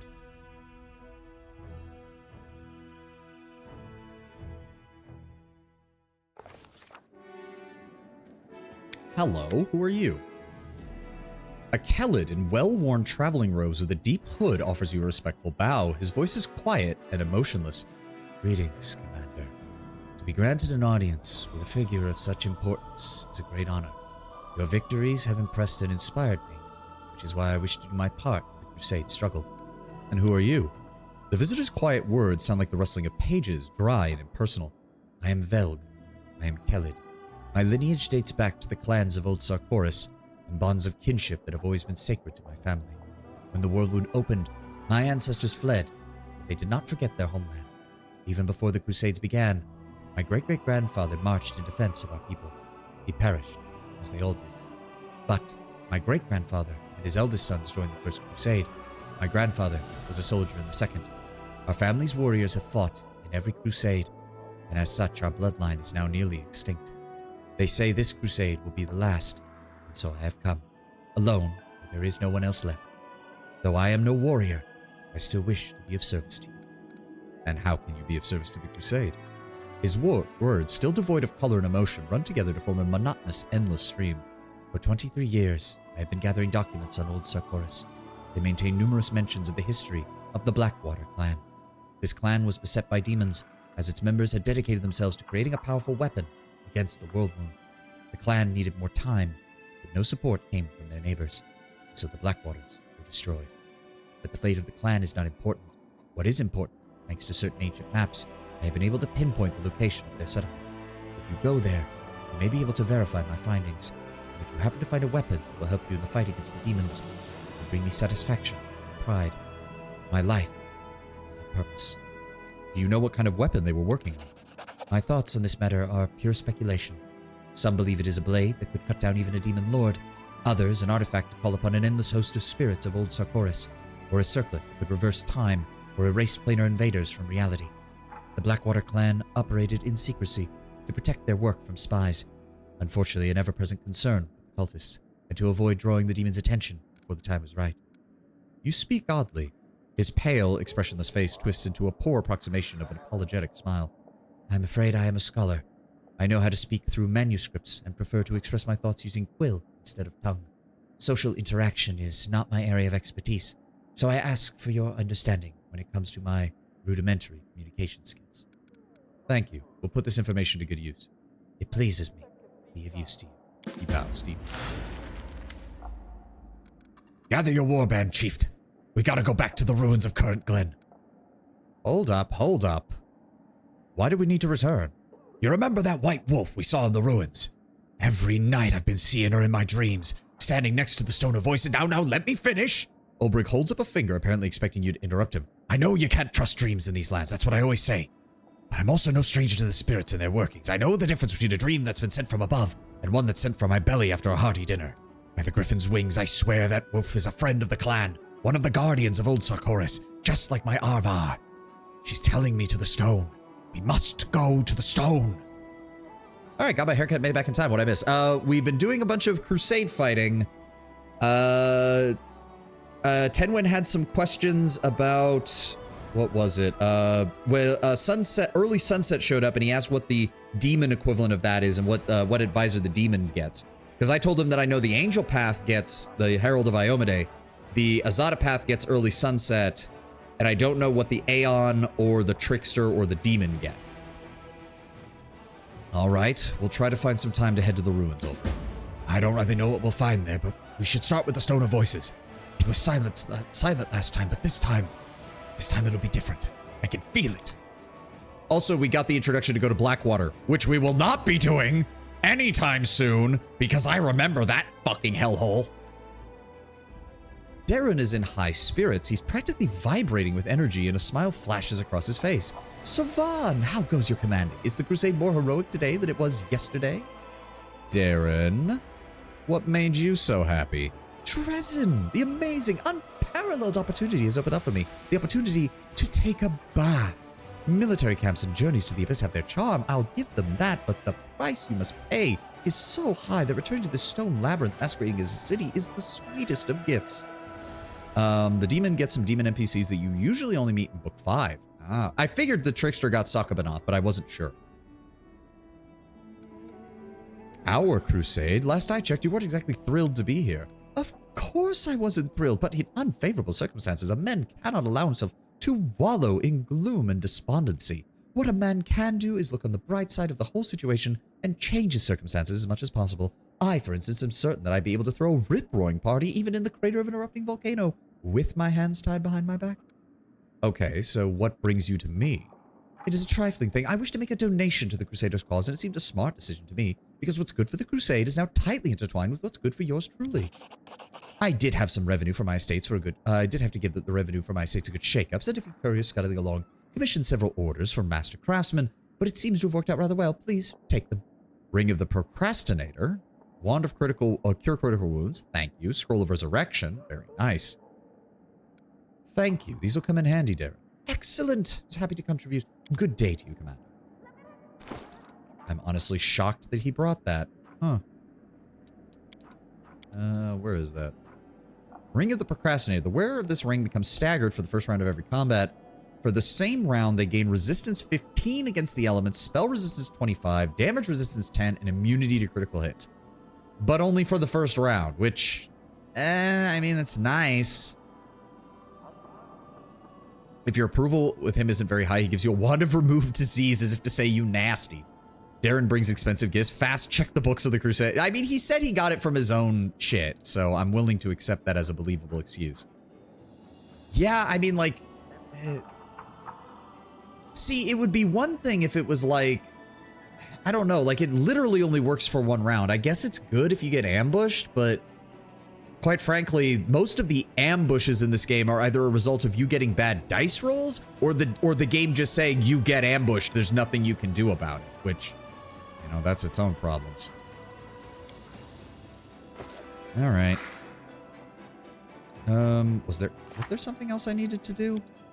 There again, attack out of nowhere, explore the molten scar, battered spirit. Do we actually have an update from her? Nope, no update from her. Nothing from you. Regil? No?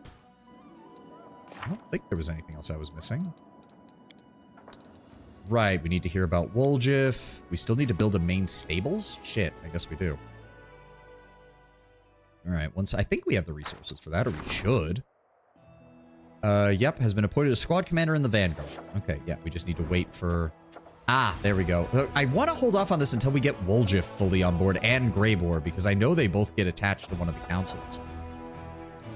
Cursed children. Demons have been stealing children in Canabras and possessing their bodies so they can get close enough to the Crusaders to deliver a dagger strike. The officers are asking how they should proceed when encountering the possessed. don't have LAN. Set a trap for the demons. Unlocks the Dangerous Kids Decree. Gains 2,000 diplomacy experience points, and crusade morale increases by 30. The safety of the soldiers must come first. Gain 550 military experience. Saving the children must come first. Crusade morale increases by 30. All units receive the vulnerable feat for 30 days. Also, that's a really high morale. Holy shit.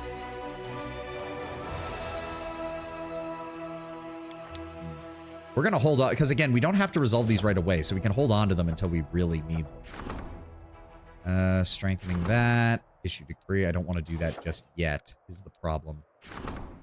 I need to manage this. I'd like to stay until stream ends, but I need to do shopping before the day is out. Fair enough. Fair enough, Lord Mimber. Main archery range, smithy. Only one. Arsenal provides +1 bonus to AC for all trainable units. Only one arsenal can be built each fort. What we need right now is the main stables. Just 450? Right, because these are the main stables. They don't improve anything. They just give you access to this shit. Ugh. That's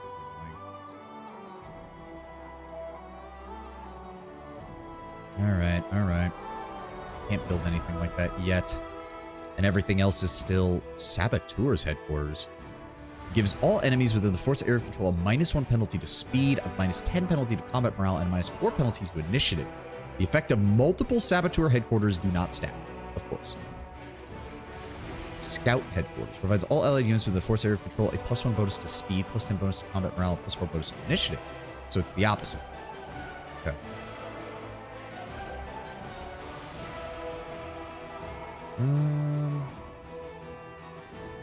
Training ground provides a +10% bonus to damage for all trainable units in adjoining buildings. Does that count? Diagonal adjacent buildings do not count as adjoining. Then what's the point? It basically means you can't take advantage of half of this stuff. Ugh. That's annoying. Alright, so we can't really build anything. I could build the hospital. It's not the worst idea. Yeah, there's not really much point. Like, yeah, it's like, so the only way to do that, I mean, you could build like one main archer range and surround it, but you can't build more than one smithy or stuff like that anyway. Yeah, only one arsenal can be built in each fort, except Dresden. That still takes up too much room. That still takes up way too much room. All right, well, there's nothing we can do here.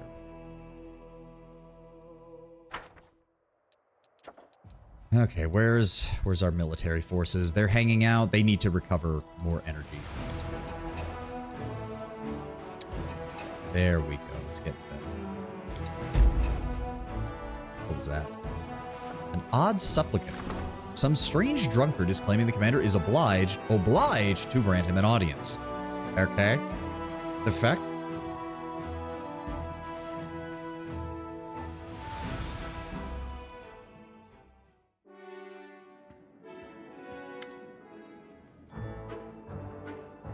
What in the God's damn?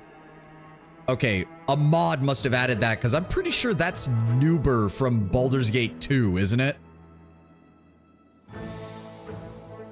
What in the fuck is this event? You see a Kelid around 50 years old, that is not the face of a 50-year-old man, dressed in a doublet that looks older than its owner. Once it may have been expensive, but now it is worn and patched. A scabbardless sword hangs upon his belt, covered in such a thick layer of rust that it looks more like a club. His flushed and swollen face, spongy nose, and dark circles beneath his eyes suggest he is a heavy drinker. When he opens his mouth to speak, your suspicion is confirmed by the stench of stale alcohol on his breath. So you're the commander. It's a cozy little place you got yourself here. All these walls and polished furniture, solid, commendable. I should give you a medal for this. Who are you? The man groans as he straightens up, affecting a proud and noble bearing insofar as his decrepitude allowed. You will be pleased to know that I am Thobardine Quintissimus Ferrophantal, rightful heir to the throne of Iz and all Sarkoris. Everyone who knows their history knows that no king has ever ruled over all Sarkoris, and there is no throne in Iz. How would you know? Have you been to Iz? Have you seen it? You haven't.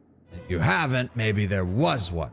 My pops used to tell me about the throne in the palace. It was all gold and it was encrusted with all manner of crusty things like diamonds and fire ants and rubies and bows, and you couldn't take your eyes off of it. That's what kind of throne it was. And it's mine by right.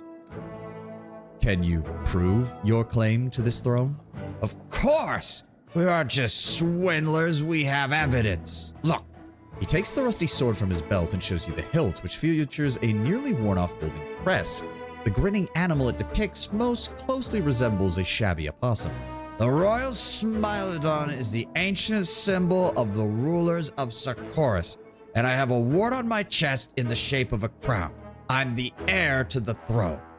For those who don't believe me, they can get lost. Let them go to Pelura's Falls where the kings of Sarkoris are buried. My entire family tree is written in stone there. Go ahead and read it for yourselves. Pelura's Falls? Where's that? Are you deaf? You should drink a pine needle infusion. It'll do wonders for your ears and your eyes. I'm telling you, all the dead Sarkorian kings are in the ground there. In the mausoleums, in the tomb burials, in the whatchamacallit obelisk. That's right. And it's all written there about my ancestors, about me. You could go look. Everything will make sense. By every law of the land, I am king.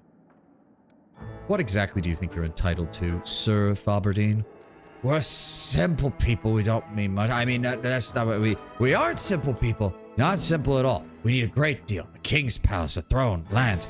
But all that can wait till you take back Iz and make the demons leave.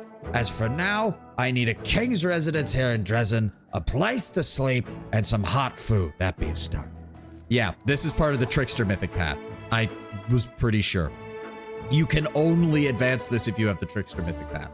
Soldiers, throw this imposter out on his ass. Wait, what? How could you? Some commander you are. I would have liked having Olbrich having a moment there. I would love if he had backed me up on that, just being like, Iz never had a king, you son of a bitch. It's weird. Some conversations, they clearly had Olbrich slotted in, and it works. And then there's other conversations where it would have made sense for him to barge in, and he doesn't so far, which has me worried that his character is going to become less interactive, not more, as the game goes on.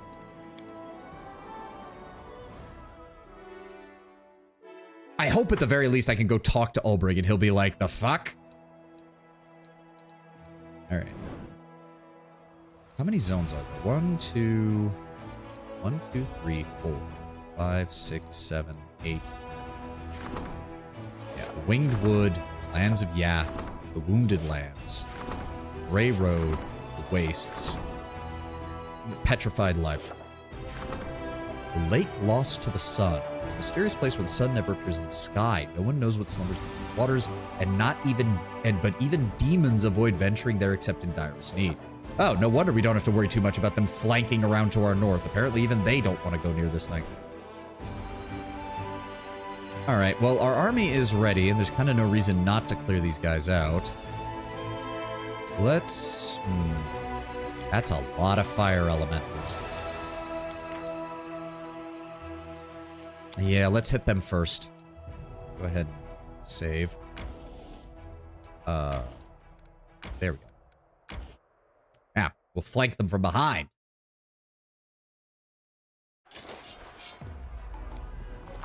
All right. Cultists are there. That's a lot of cultists. Let's go ahead and just weaken that army right there. The Earth Elementals don't do too much damage, so we should be fine. Go. Then we'll weaken these with our archers. We'll flank them from the front. They never expect that. All right, get the dogs up and running. Send in our Hell Knights to flank. Good. Shield bearers, I'm going to have you go this way so that way our clerics can get in here. I'm going to put the Smite Evil on them. And then the clerics will join in and assist here. The dogs can flank this way. Oh, that was a lot of damage. Okay. We need to deal with that. Put another fire on the cultists. Let's weaken them further. There we go. That'll make things easier. And then start shooting those fire elementals. Send in our infantry. Stop those cultists from moving. Hell Knights. Good boys. Shieldsman, you just keep flanking. Oh, sweet. You actually managed to get behind him. That works out great. Aha! Get flanked. Go ahead and heal yourselves. Thank you. And then attack. There we go. Now that'll be a lot easier to manage. The dogs can move up and flank. That takes out most of the cultists. They will probably... Yeah, they're going to use their AoE. Okay, minor damage, and they blew up their own dudes. That works for me. Our infirmary is actually fairly empty, so we're quite good on this. We don't have to worry about it. Okay, now it's just going to be a matter of dealing with very high AC, very high damage. No, I'm not going to be able to just move around. Just move around. Shield bearers. Hey, you guys got another attack. Sweet. We can move you guys here. Then the clerics move over here. There we go. Join in. Have the dogs fight them. Wow, we're doing like 0 damage. They're doing almost 0 damage too, though. I don't want to waste magic on a guy who can barely attack me. There we go. The Hell Knights are starting to deal some additional damage. 26. Wow.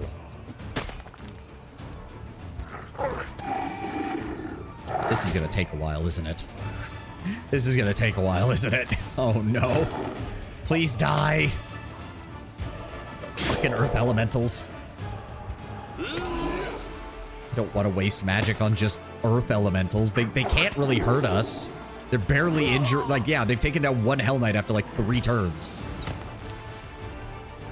And they're only going to get weaker as we kill them off. Oh, thank you. The Hell Knight's got an extra turn. That'll make things easier. There we go.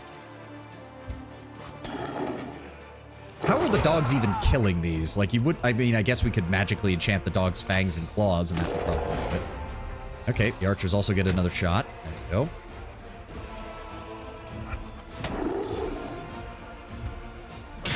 Yeah, I definitely need to get the shield guys swapped out for something else, but until we get more paladins or more champions that I can use, there's no point in doing that either, because there's so few champions and paladins that they just die if they get looked at by anything, because they don't even have the AC or health that the shield bearers do.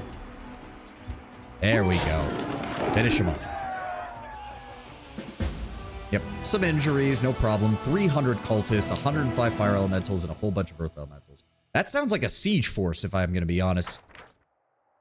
Unexpectedly, the enemy's commander tent turns out to be ship-shaped and tidy. Behind glass, an Arcana Miriam magical college diploma hangs on a post. In the chest is a ceremonial graduation robe and several magical inventions and patents, the brainchild of the late cultist leader.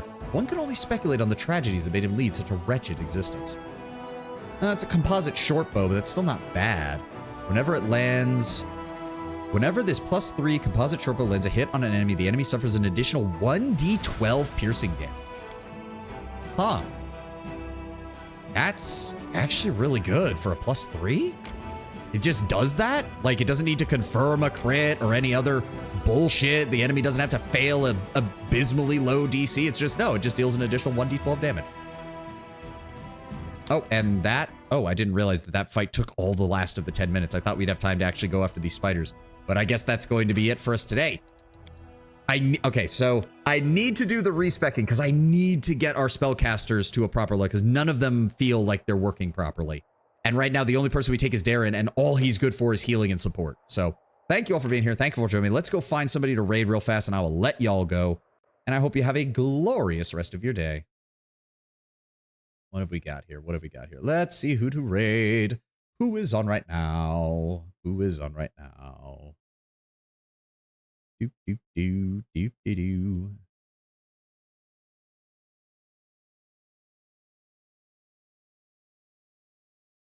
Oh, Girl DM is on.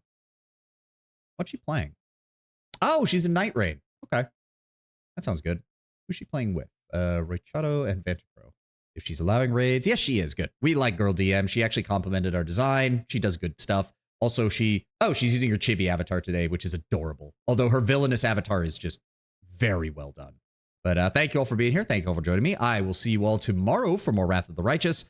I will make a Twitter post as soon as I'm done here regarding the schedule. I can tell you guys now, I leave on the 21st. I am of the 21st of December. I'm back on the 2nd. Unfortunately, I'm back late on the 2nd, so I'm not going to be able to stream that day.